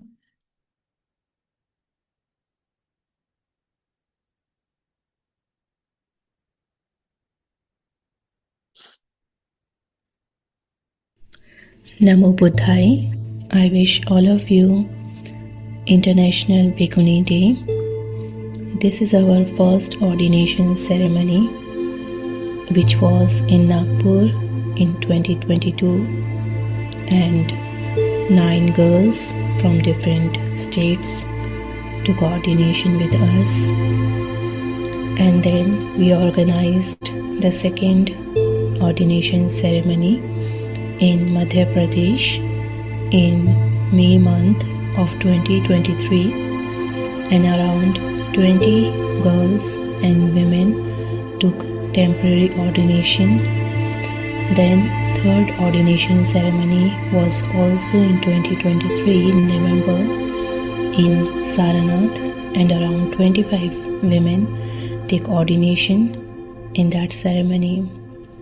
And the last ordination was the last year, which was the biggest, and 45 girls and women took ordination under the Bodhi tree in Bodh Gaya. So we have organized 4 ordination ceremonies so far and took participate in an international Tripitaka chanting also. From last year we have organized some Dhamma talk programs, especially of the Bhikkhunis by the Bhikkhunis. So we have organized 3 programs, Dhamma talk programs for the Bhikkhunis, and also the Vasika Satika program, which was unknown to Indian people. So this year we organized, before the Vasa started, we organized the Vasika Satika program, and we invited the Bhikkhunis and offered around more than 30 Bhikkhunis were there, and we offered Vasika Satika to more than 30 Bhikkhunis. This year we celebrated International Bhikkhuni Day in Nagpur and in Canada also. More than 35 Bhikkhunis were there, and we organized the Bhikkhuni Dhamma talk on the Bhikkhuni Sangha, the history, the present and the future of Bhikkhuni Sangha in India. And we were honored with the presence of the senior most Shilachara Mahatheri, who is the senior most Bhikkhuni in India now. So she was also there, and we organized this International Bhikkhuni Day program. And also a very big news that we have started the construction of first Bhikkhuni center, our first Bhikkhuni center in Madhya Pradesh. and which is on 1 acre land. And in the month of May, just before one day of the Vesak Puja, on 10th of May, we organized this. And also last year we organized this Bhikkhuni International Bhikkhuni Day program in Mumbai, and it was a large gathering of the people, and the whole day we were discussing on the life of Bhikkhunis, the present, the past and the future. And not only this, we have invited some monks, upasak and upasikas to share their views on the problems of the Bhikkhunis and the solutions. Other than this, we are helping Bhikkhunis by providing them medical facilities and the donation for their medicines. This year we have donated to Bhikkhunis around 15,000 Indian rupees for their medical treatment, and also helped one Bhikkhuni to build her kuti, and also we took an active part in the Mahabodhi movement for the Bodh Gaya. Thank you.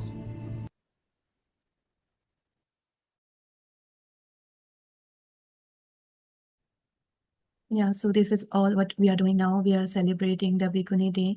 Apart from that, we are helping Bhikkhunis for their medical treatment and for building their kuti also. And wherever the term come for the like Mahabodhi movement and also the international Tipitaka chanting, so the Bhikkhunis are taking an important role in all the movements and all the programs going on in India. So this is for all. This is for today, and I hope that this Bhikkhuni Sangha grow in the Buddha Sāsana, and this Buddha Sāsana will live long with the power of Bhikkhu, Bhikkhunis, Upasak and Upasikas. Thank you so much for inviting me and giving me the opportunity to share my video and our work.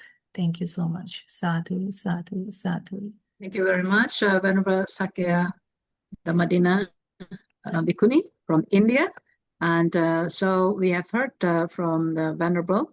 And the second Venerable Bhikkhuni also is from India. And she is Venerable Bhikkhuni Avera.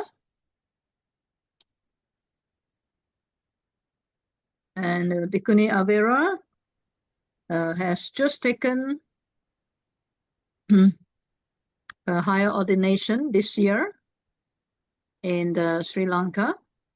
And at the age of 21, she was very inspired to walk the path, even just after completing her bachelor tech degree in IT engineering.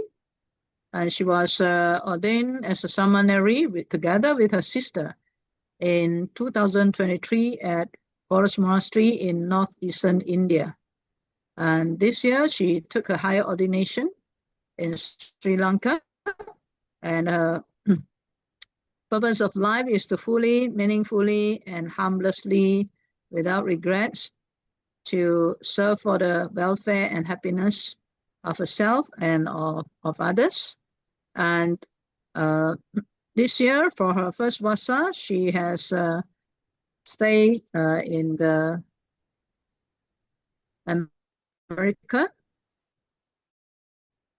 and was guided Charini Ayatataloka at Aranya Bodhi Redwood Forest Hermitage, Dhammadharini in Northern California. And for her ordination, preceptor teacher is Venerable Kirima Vimala Jyoti Mahatero, and also the Dekan Duala Chief Bhikkhuni, Dhammasanti Mahateri. And she joyfully received this opportunity to serve the Bhikkhuni Sāsana.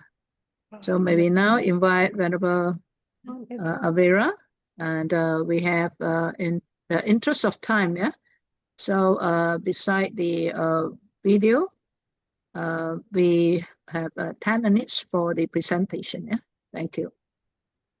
Sadhu. Thank you so much, Venerable I.A. Mangala, for this warm introduction, and paying all my deep reverence and respect to Buddha, Dhamma, and fourfold Sangha present here, to all the venerable seniors here. Without taking much I would like to share my screen and hope it's visible to all. Yes.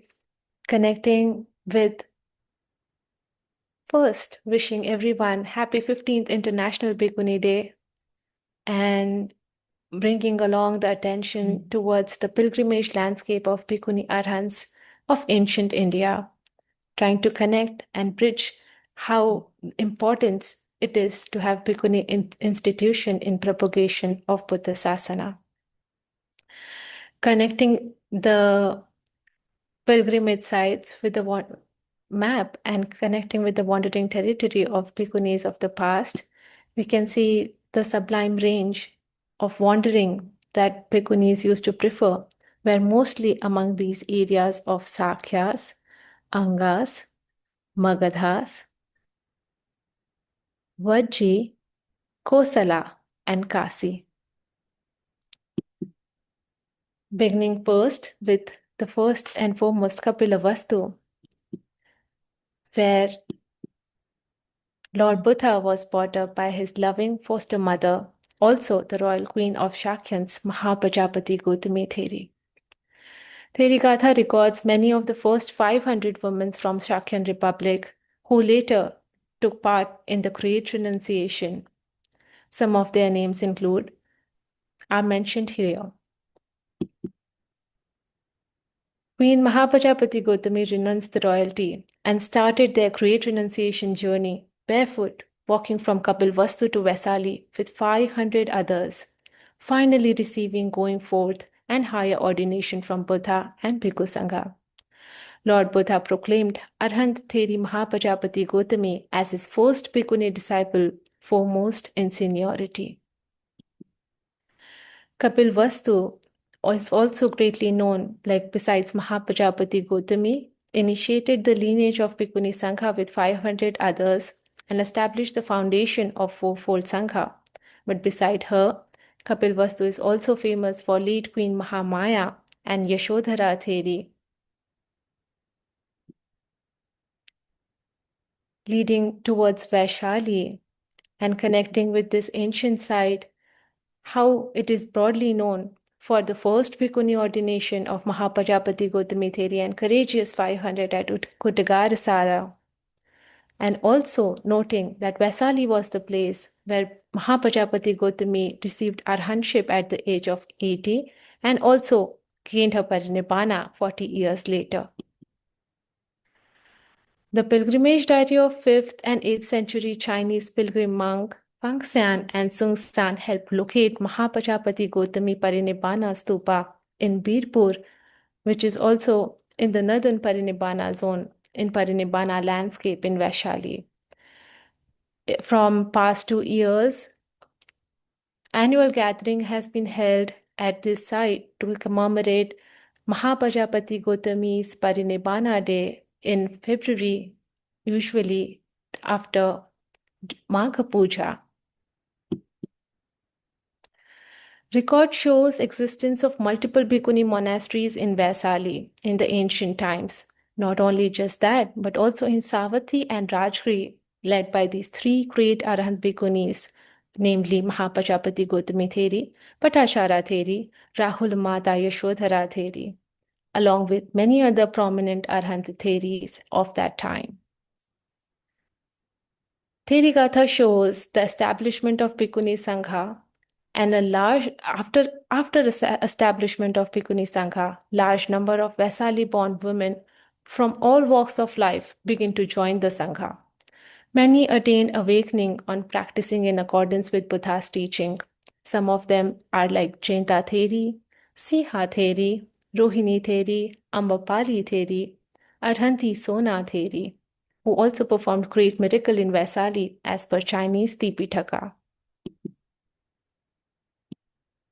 From all vasks of the Bhikkhuni Sangha, we gather around at Varanasi, where Arhant Sundari Theri, dispassionate, abandoned her wealth like a lump of flame and went forth, soon becoming an Arhant, while still an underage probationary novice, Sikhamana.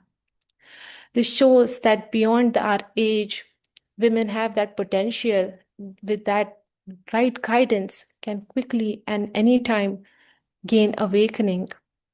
In Buddha's presence, she rode her Sihanada, lion's roar, proclaiming welcome verses, Tassate Swagatam Pade, in which she declared herself the Buddha's daughter, born from his mouth, a Dhamma daughter.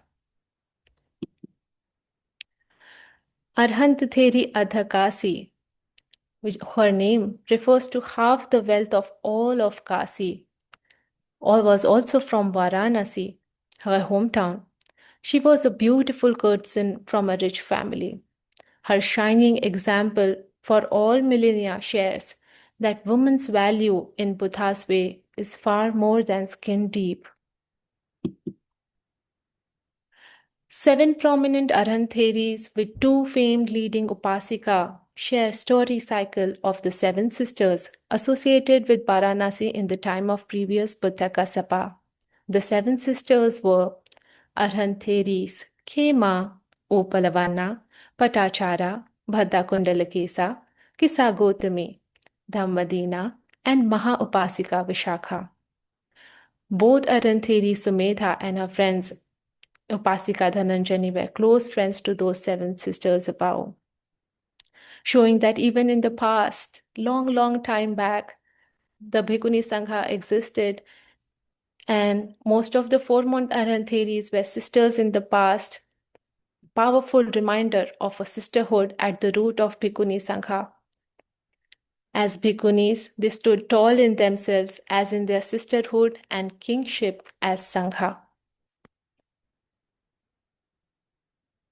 Heading towards Rajgriha, the next pilgrimage site. Here in the caves of Gidjakud, Vulture's Peak, we find are many Bhikkhuni stories where they went for the day's abiding.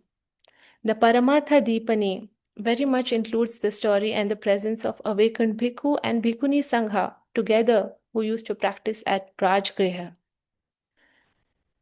Next among Khema is one of the prominent from Rajgriha, who was born and become Arhant in Rajgriha. One night, Saka, king of Devas, came along with the follower Devas to pay homage to the Buddha.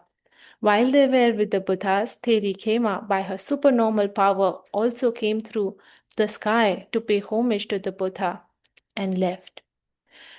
Saka asked the Buddha who that Bhikkhuni was, and the Buddha replied, "She is one of my preeminent disciples. She is known as Theri Khema. She is matchless amongst the Bhikkhunis in wisdom."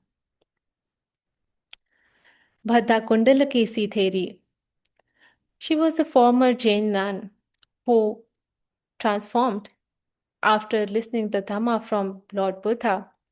Arhant Theri Bhaddakundalakesi, foremost in the speed to gain awakening, also famously practiced Dhamma at Gidjakuta Hills, and who, after hearing the teachings of the Buddha, gained insight and touched deathless. Gidjakut Parvat in Rajgiri is not only famous for these eminent Bhikkhunis, but there were many other prominent Bhikkhuni Sangha, Arhantinis, who practiced there at Gidjakut, namely Chitta Theri, Dantika Theri, Adhikasi Theri, Abhayamata Padmavati, Theri Sukha, Arhant Soma Theri, Subha Kamaradhita, Subhajivam Bakavana. All these great theories were great teachers also during those times and had been said and believed to have a great followings of more than 500 or even 1,000 disciples who also were famous for their awakening stories.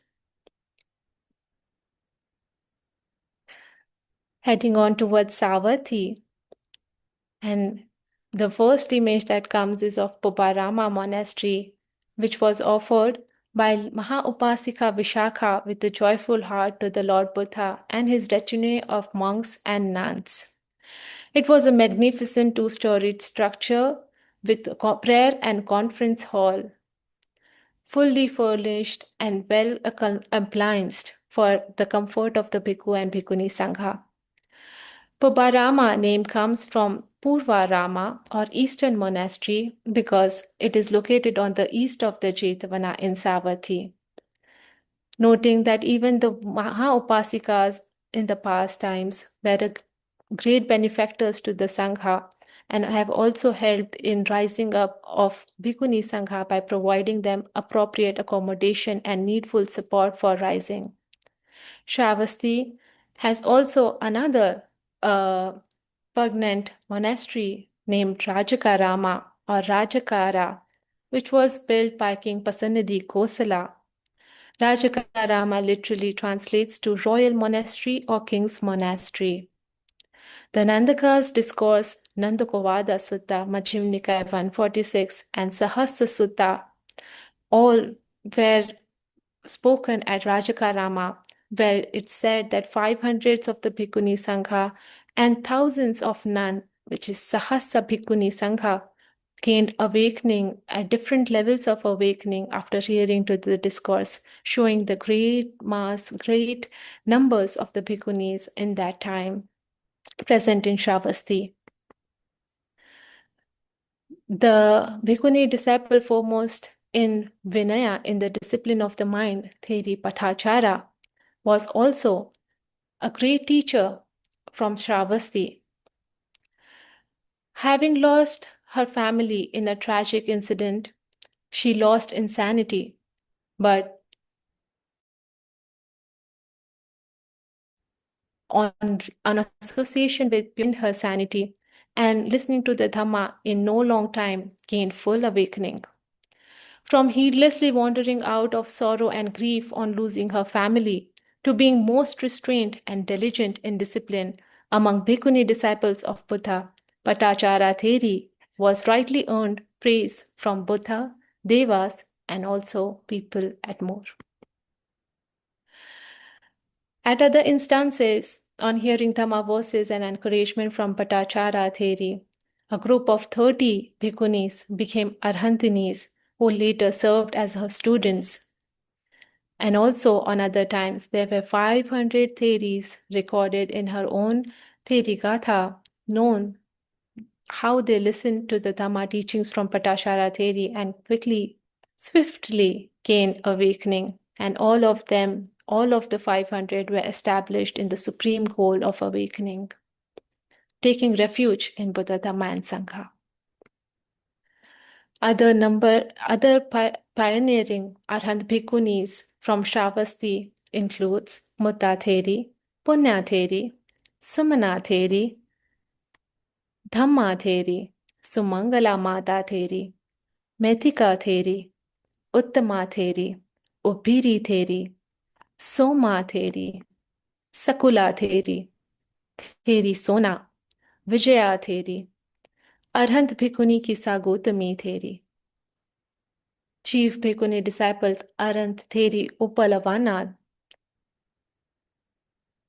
Arhant Bhikkhuni Punya Theri, all these pioneer Bhikkhuni who were not just very famous and known for the Dhamma teachings and their insights by practicing Vipassana, but there also were many instances where they taught many of the disciples, lay and both monastics, and gained and helped them established into the supreme goal of awakening. Arhant Theri Chapa Bhikkhuni also was from Shravasti, not to mention Bhadakachana, also known as Rahula Mata, foremost in attain very deep knowledges, was also having a monastery in Shravasti and had led big groups, also famously known for having the depth of 6 knowledge or powers, including magic powers, Iddhi Vidya, the divine ear, the knowledge of reading others' mind, recollection of former lives, the divine eye, and the extinction of the pollutants. With these great powers, Arhant Theri Bhadakachana has served the Sangha a long time, and at the age of 78, she entered Parinibbana in Savatthi, where the Buddha himself helped and built up the Parinibbana Stupa for her, said to be Venerable Avira, sorry, judgment. you have 1 more minute, already 15 minutes, thank you. Okay. I just to mention that I would not be having any video sharings after that. Yeah, but 1 more minute, it's already 16 minutes. Also, I asked you, I said, Venerable, I asked you only 10 minutes.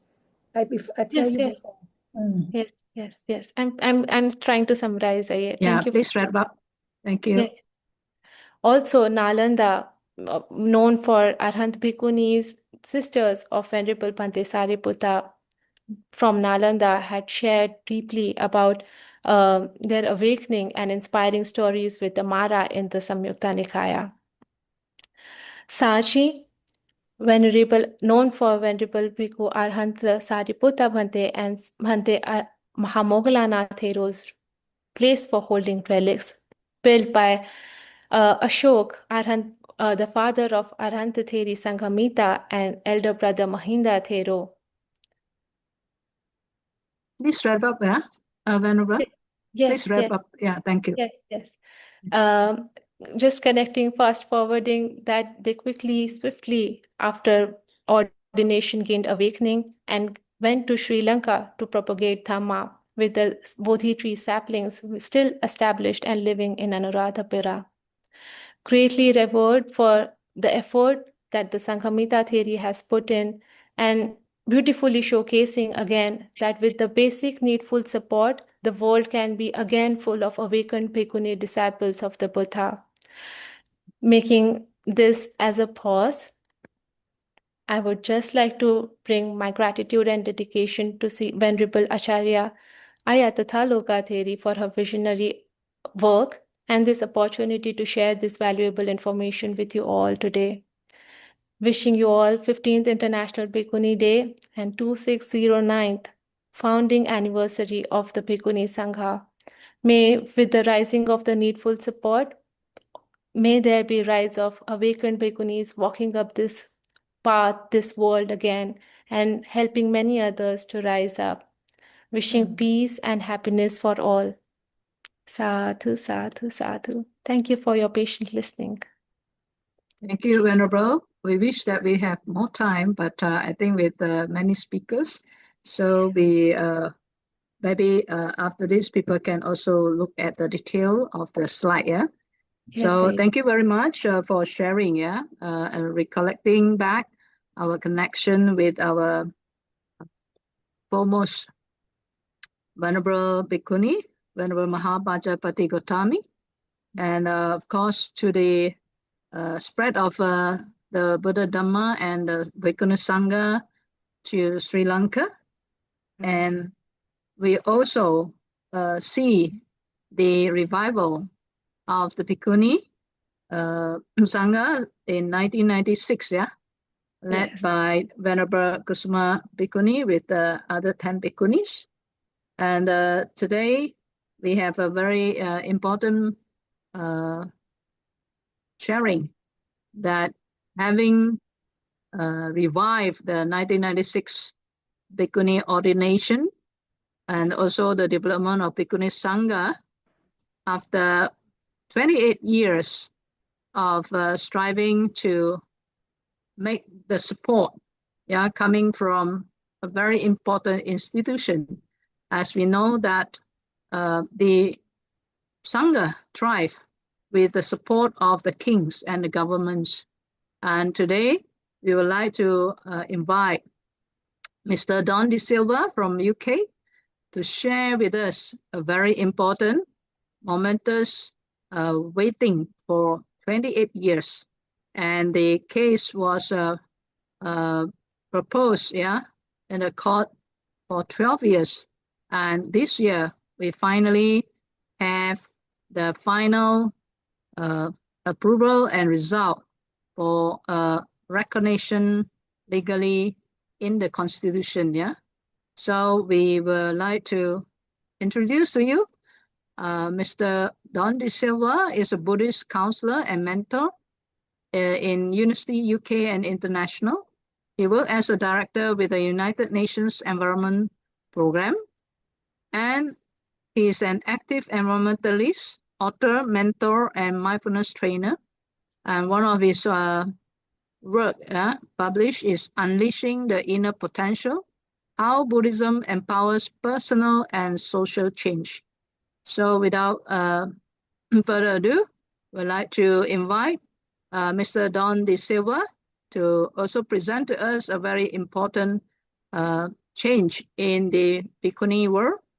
And Mr. Don De Silva, the floor is yours. And for the sake of the time, if you can keep it 10 minutes, yeah? Thank you. Absolutely. Thank you so much, Venerable Sumangala. Please time me so that you can warn me 9 minutes ahead, because I plan to be disciplined.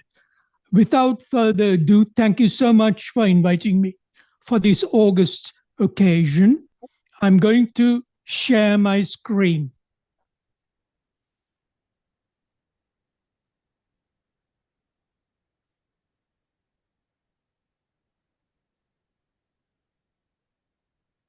Right. This is a landmark ruling for the Buddhist world.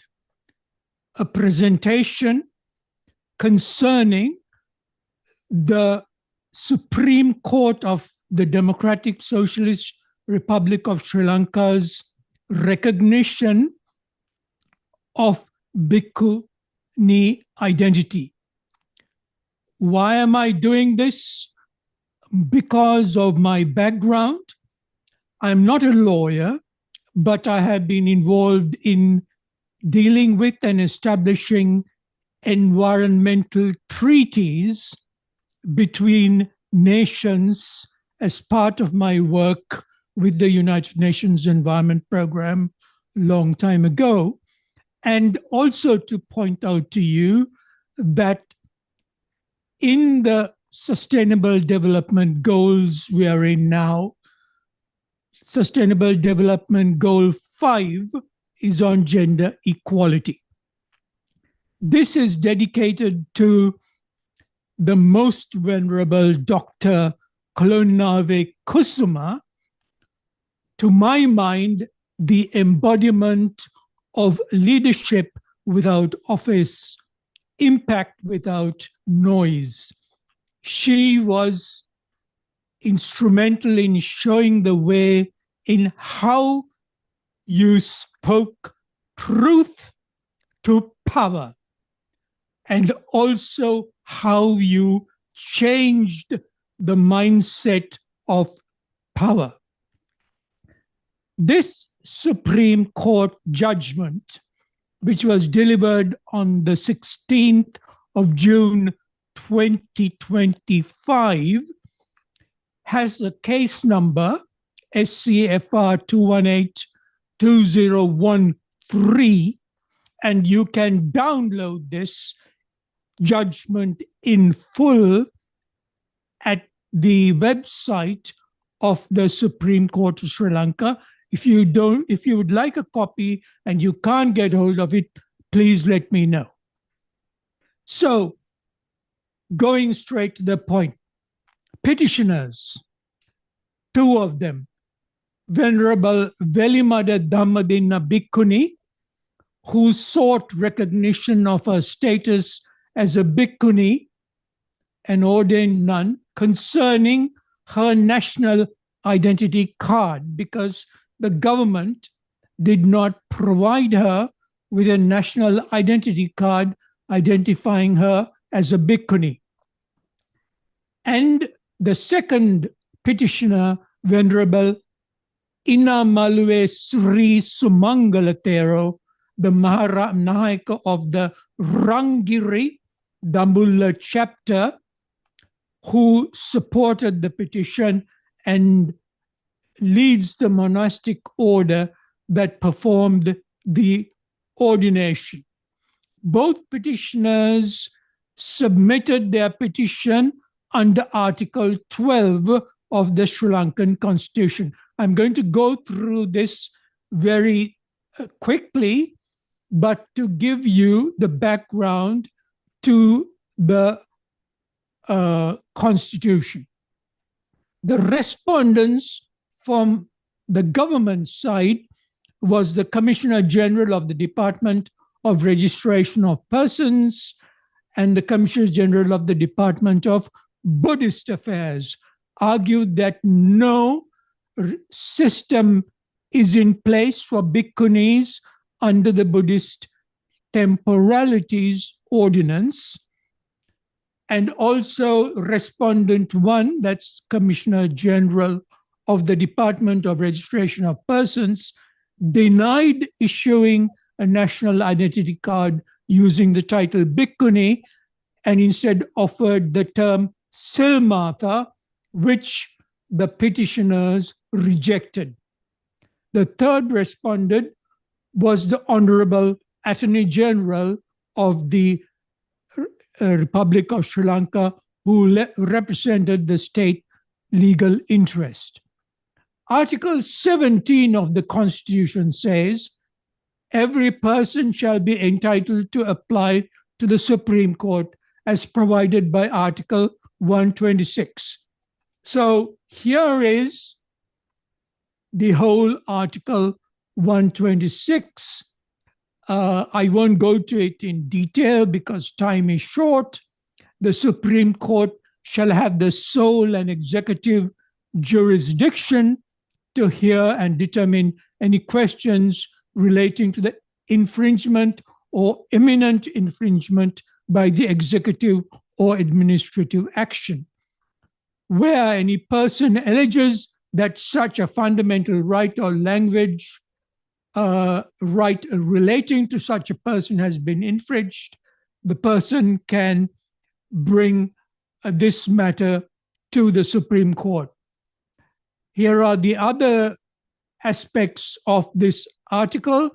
I'm not going to summarize in short both these articles to say if your basic right is violated by a government body, you can go straight to the Supreme Court for help. You must act quickly within 1 month. So, what were the arguments for and against Bhikkhuni Sāsana and Buddha Nitya? Now, keep your focus a little bit on Buddha Nitya because I'm going to deal with this later on. So what were the objections from the highest prelates of the land in Sri Lanka?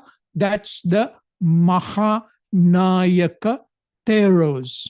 And these are from the leading Malwatu Asgiri Siam Amarapura Ramanya Nikayas, representing the highest Mahanayaka authority of the Buddha Sāsana in Sri Lanka.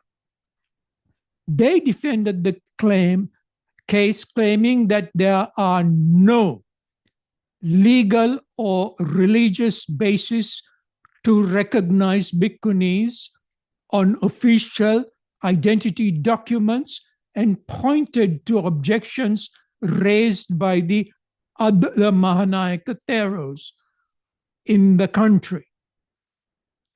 The chief prelates or the Mahanayakas cited in the court documents made the following evidence, and I'm going to summarize these. The Bhikkhuni Sāsana no longer exists in Sri Lanka. Any attempt by the state to recognize would be misleading and contrary to the Registration of Persons Act of Sri Lanka. The recognition of Bhikkhunis would violate Buddha Nitya, which they described as Vinaya, meaning to be Buddhist law. And this was on the basis of a perception that Vinaya is akin to legal statutory law.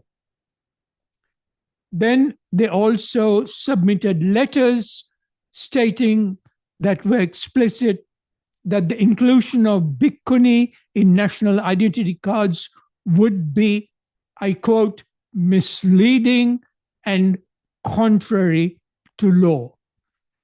So what was the position of the petitioners? In contrast, the petitioners said that the revival of the Bhikkhuni order in 1998 under his chapter, that is the Rangiri Dambulla chapter, was valid and done through the Upasampada ordination rites. That there are over 3,000 Bhikkhunis residing in 237 monasteries affiliated with the Rangiri Dambulla chapter. This revival is fully aligned with Buddhist law, and they separated this and made this separation to point out the Buddhist law, which is Vinaya and not a Nitya, and regarded de facto by lay communities and state institutions like passport and examination authorities. I'm quoting all these from the judgment. They also submitted letters from senior monks of the major Nikayas who acknowledged that the role of the Bhikkhunis in education and examination contexts. These evidence was submitted in detail. And then they also rebutted and said some of the letters were claimed to be signed inadvertently, but no affidavits were filed to invalidate those recognitions. So, coming to the historic judgment by the Supreme Court. This judgment was made by 3 of the highest Supreme Court judges, including the Chief Justice. The court found that the Bhikkhuni Sāsana had de facto been in existence since 1998, functioning openly with public recognition. The Supreme Court found that the first respondent, Commissioner of Registration of Persons, based a rejection on a policy requiring verification from the Department of Buddhist Affairs, an institution that does not register Bhikkhunis, creating a discriminatory and arbitrary deadlock. Justice Amarasekara, who wrote the judgment, writing the majority opinion, said that refusing to grant the title Bhikkhuni on the national identity cards when male monastics are freely recognized as bhikkhus was a violation of fundamental rights under Article 12. So the Chief Justice, the Lady Chief Justice Murdo Fernando, concurred with his submission.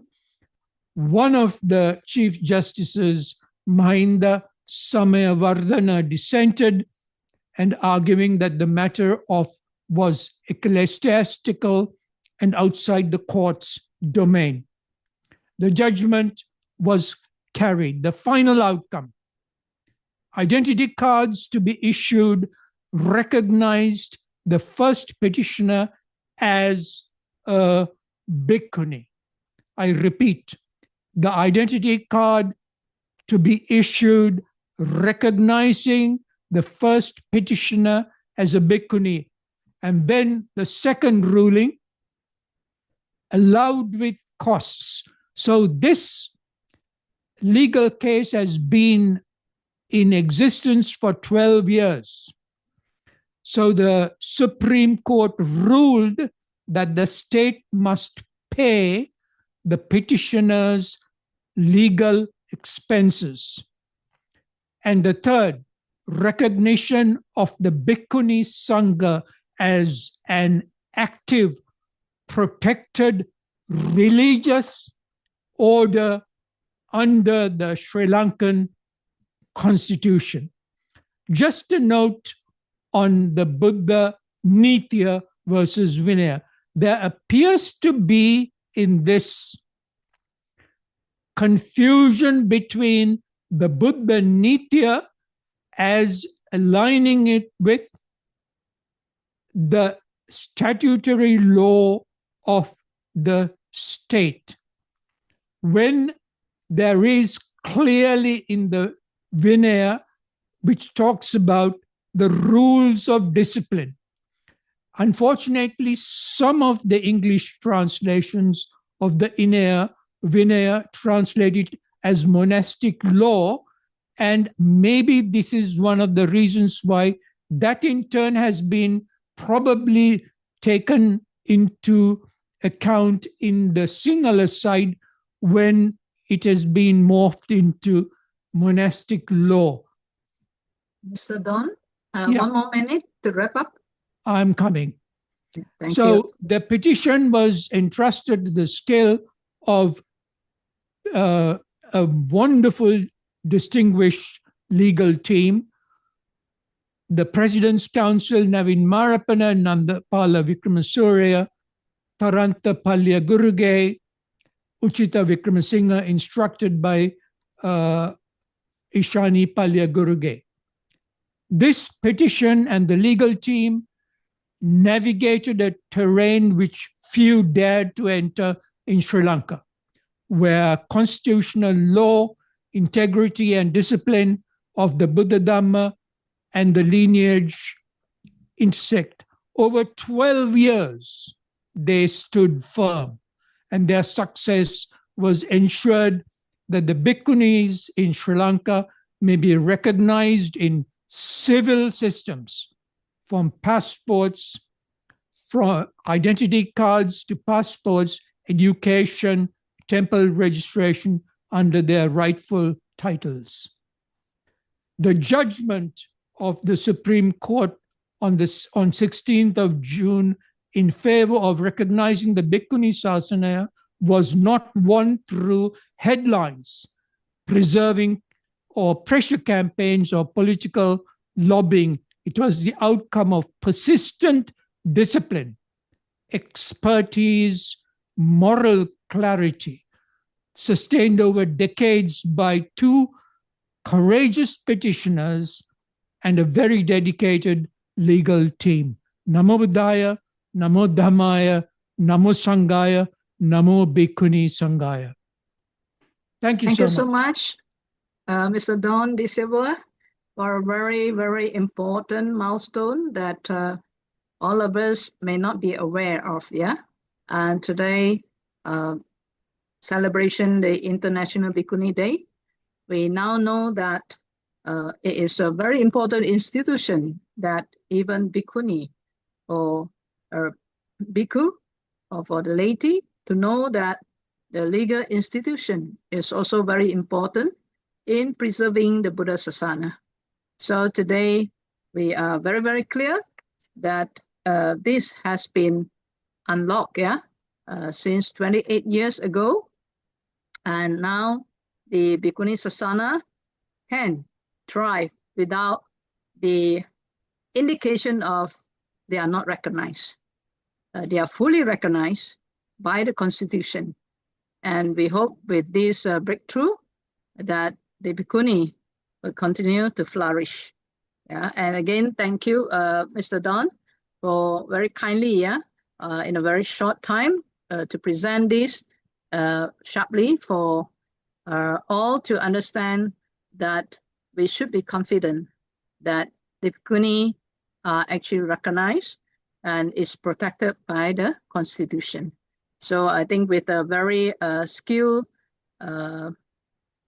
development and with the knowledge, and also I like the way Mr. Don said, leadership without office. I would say leadership without noise, but very helpful in practice. And I think that brings about the confidence for the Bhikkhuni to continue to thrive and to benefit more people. And thank you again, Mr. Don. And now we should proceed and to understand that this is a shared responsibility by everyone. And the support for Bhikkhuni Sangha is the responsibility of the entire Fourfold Assembly and also protected by our Constitution. And just we honor the lineage of Arhan Bhikkhus, so too we must we safeguard the path for present and future generations of Bhikkhunis. Let us ask ourselves, are we providing enough support, opportunities, and recognition for our Bhikkhunis to thrive? Are we helping maintain a just and inclusive Dhamma environment where liberation is equally accessible? Because when we support the Bhikkhuni Sangha, we are not just supporting women. We are supporting the continuity of the Buddha's vision, the vitality of the Dhamma, and the balanced propagation of the Sāsana in every direction. Tonight, we also like to not only highlight the history, but to make history live again. And we'd like to invite Mr. Dipak Anand to share with us a program that we wish to materialize in December 2025, the Dhamma Yatra in the footsteps of Mahapajavati Gotami Mahateri. So Mr. Dipak Anand is known here for tracing the footsteps of the Buddha and also Xuanzang. And Mr. Anand is a scholar and journalist and taking his time to really on foot to discover all these places.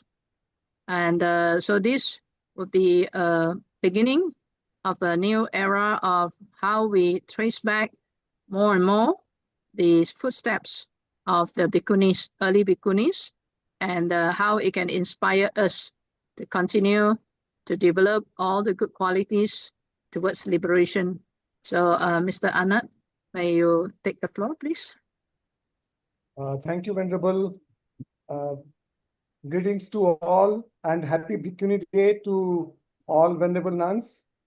So, basically, we discussed about this a few days back, and again, so this is basically, as Sister has just mentioned, we are planning for this. Can you share the screen?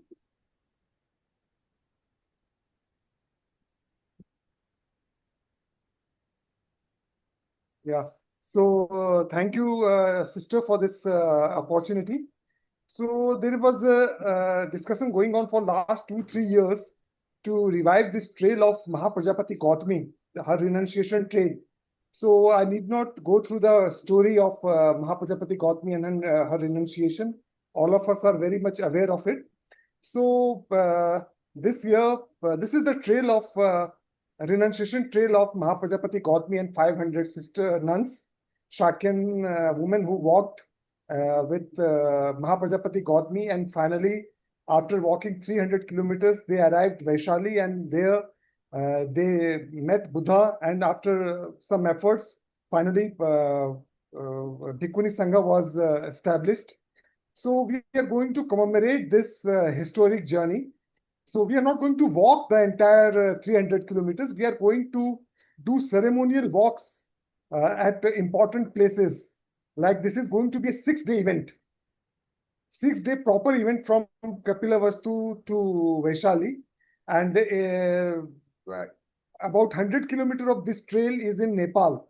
So first 3 days we will be in Nepal, and last 3 days, fifth, sixth, for fourth, fifth, and sixth day we will be in India. So we would be touching the important places which are part of this trail of Mahaprajapati Gautami. Actually, this is the same trail. This is the ancient route which even Buddha walked in his renunciation. So this is the renunciation trail of Buddha also. So it was an ancient trade route, and there are lots of stupas and Ashokan pillar on this ancient trail. And this trail is running parallel to the river Gandaki, which is like ancient Anoma. So this event is planned for 18th December to 24th December. And people who want to start from Bodh Gaya, so we would be starting from Bodh Gaya on 15th. So people who want to start from Bodh Gaya, so it is a 10-day package. And we have calculated the cost, and it is coming something around $1,000 for every participant. So we are hoping for 108 participants in this historic revival. Sorry.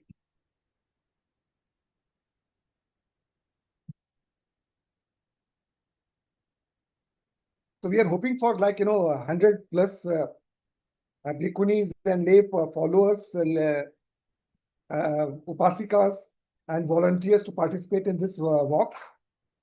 So as I mentioned that we are hoping, we have made an estimate and it's coming something around $1,000 per participant. So these are the few sites which we would be covering in this 6 days. This is the eastern gate of Tilarkot Palace City. So we would be doing the first day, inaugural day, we will be having event here at Tilarakota. Second day, we will be having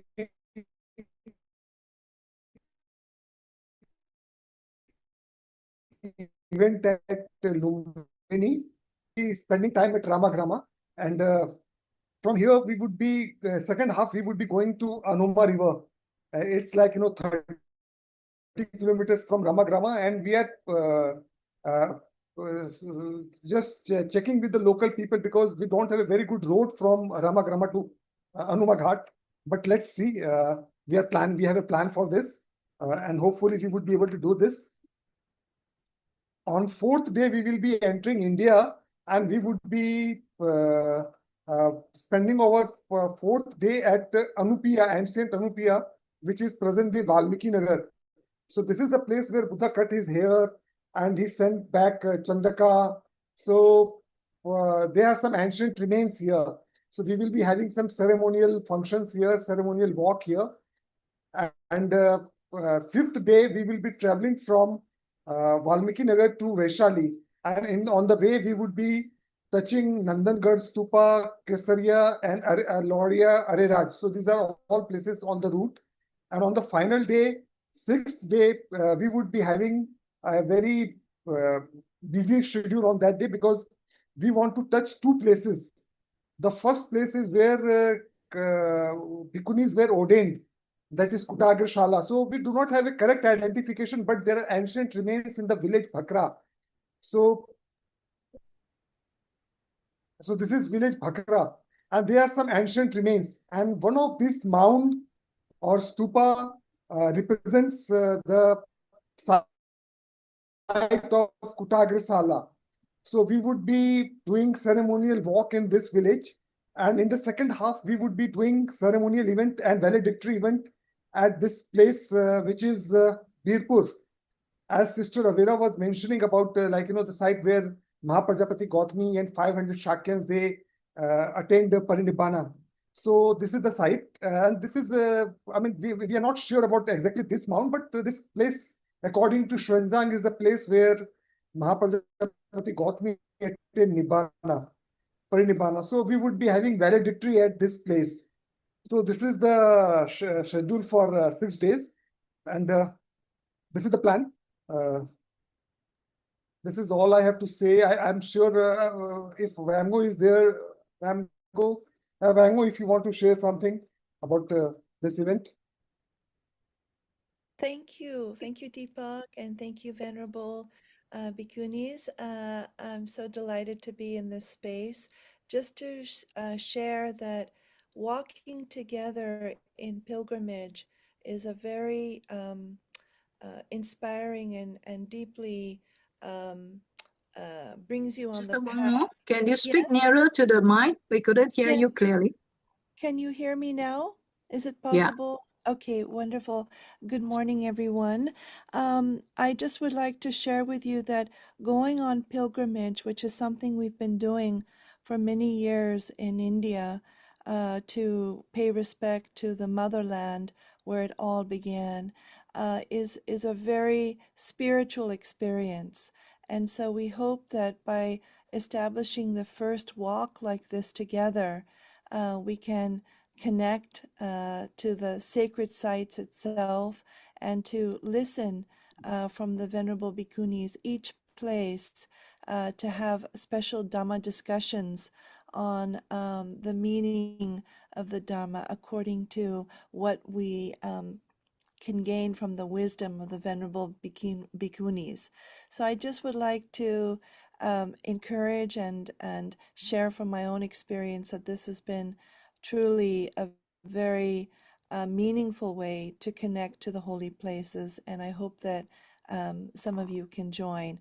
Actually, I think the cost is a little under 1,000. It's around 839, but maybe there's the other aspects that Deepak has considered. And if you have any questions, please reach out to us in some way. Thank you again, and it's really quite special to be in this space to hear from all of you. I've learned so much today. Thank you. Thank you very much. Thank you, Mr. Dipa Anand, and also Sister Wangmo Dixie for your sharing. And definitely that we can see that even during the Buddhist time, as mentioned when we travel to the Buddha's holy site and to all these Arahants' holy sites, it will definitely bring us more inspiration and faith. So we invite international Bhikkhunis and also the ladies to come to join this Dhamma Yatra in December, starting from 18 December, and for 7 days. And so that together we can relive the glory of the Bhikkhuni Sangha, and for us to be able to continue to take this inspiration and liberation for the well-being, happiness, and benefit of the many. So thank you all so much again. And now as we come to the end of this session, so Venerable Bhikkhunis and also Bhikkhus and respected Dhamma teachers, distinguished guests, devoted lay supporters, and Dhamma friends from near and far, as today we have come together on this celebration of the 15th Bhikkhuni International Bhikkhuni Day, let us open our minds and hearts to the richness of the Bhikkhuni heritage. May this day be one of reflection, dialogue, inspiration, and most of all, renewed commitment to walk the path together in mutual respect and spiritual unity. May the Bhikkhuni Sangha grow in strength. May all beings benefit from their presence. May the Buddha Sāsana shine brightly, balanced, complete, and whole. So we thank all the speakers, and from Venerable Santini Terry from Indonesia, Venerable Lupat from Vietnam, Venerable Dhammananda from Thailand, Venerable Bodhicitta from Australia, Venerable Mangala, Malaysia, Venerable Dhammadina from India, Venerable Avira from India, Mr. Don De Silva from UK, and Mr. Dipak Anand from India. And we also thank our spiritual advisor, Venerable P. Sivali Mahatero, and all others that have been with us for these 2.5 hours. And we also thank the technical team from Bangkok Nunnery, Vietnam, for kindly host and also kindly manage the technical side of this program. And now, in completion of this celebration, we'd like to invite Venerable Pap for the closing of this auspicious gathering. Namo Buddhaya. To end our program today, I would like to be on behalf of the UTBSI to pray to the Buddha, to give blessing to all the bhikkhus, bhikkhunis, upasakas, upasikas who are present in this Zoom meeting. May you all be well, happy, and peaceful. And now, all together, we recite this Paligatha. Bhavatu sabba mangalang rakhantu sabba devata sabba bhutanupavena sada soti bhavantu te. Bhavatu sabba mangalang rakhantu sabba devata sabba dhammanupavena sada soti bhavantu te. Bhavatu sabba mangalang rakhantu sabba devata sabba sankhanupavena sada soti bhavantu te. Akasatta ca pummatha devanaga mahitika punyang no anumodantu cirang rakhantu Sāsanang.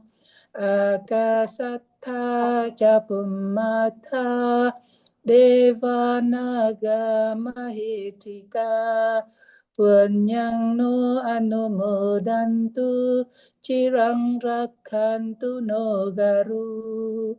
Akasatta ca pummatha devanaga mahitika punyang no anumodantu cirang rakhantu nyatayo. Akasatta ca pummatha devanaga mahitika punyang no anumodantu cirang rakhantu panino. Akasatta ca pummatha devanaga mahitika punyang no anumodantu cirang rakhantu no sada. Idang no nyati nang hotu sukhita hontu nyatayo. Idang no nyati nang hotu sukhita hontu nyatayo. Idang no nyati nang hotu sukhita hontu nyatayo. Idang me punyang asavakaya vahang hotu. Sadhu, sadhu, sadhu.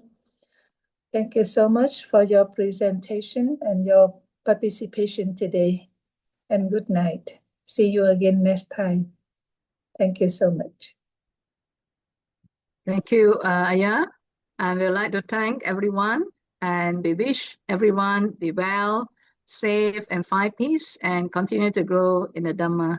May all realize the bliss of awakening at the earliest opportunity. Sadhu, sadhu, sadhu. Sadhu, sadhu. Thank you. Thank you so much. With this, we end our session and may all celebrate this with the own memory and the support for the Bhikkhuni Sangha. Thank you. Sadhu, sadhu, sadhu. So I would like to close our Zoom now, and good night to you, those in Asia, and good day to those in America. Thank you so much, and see you again. Secure. Sadhu, sadhu, sadhu. Thank you.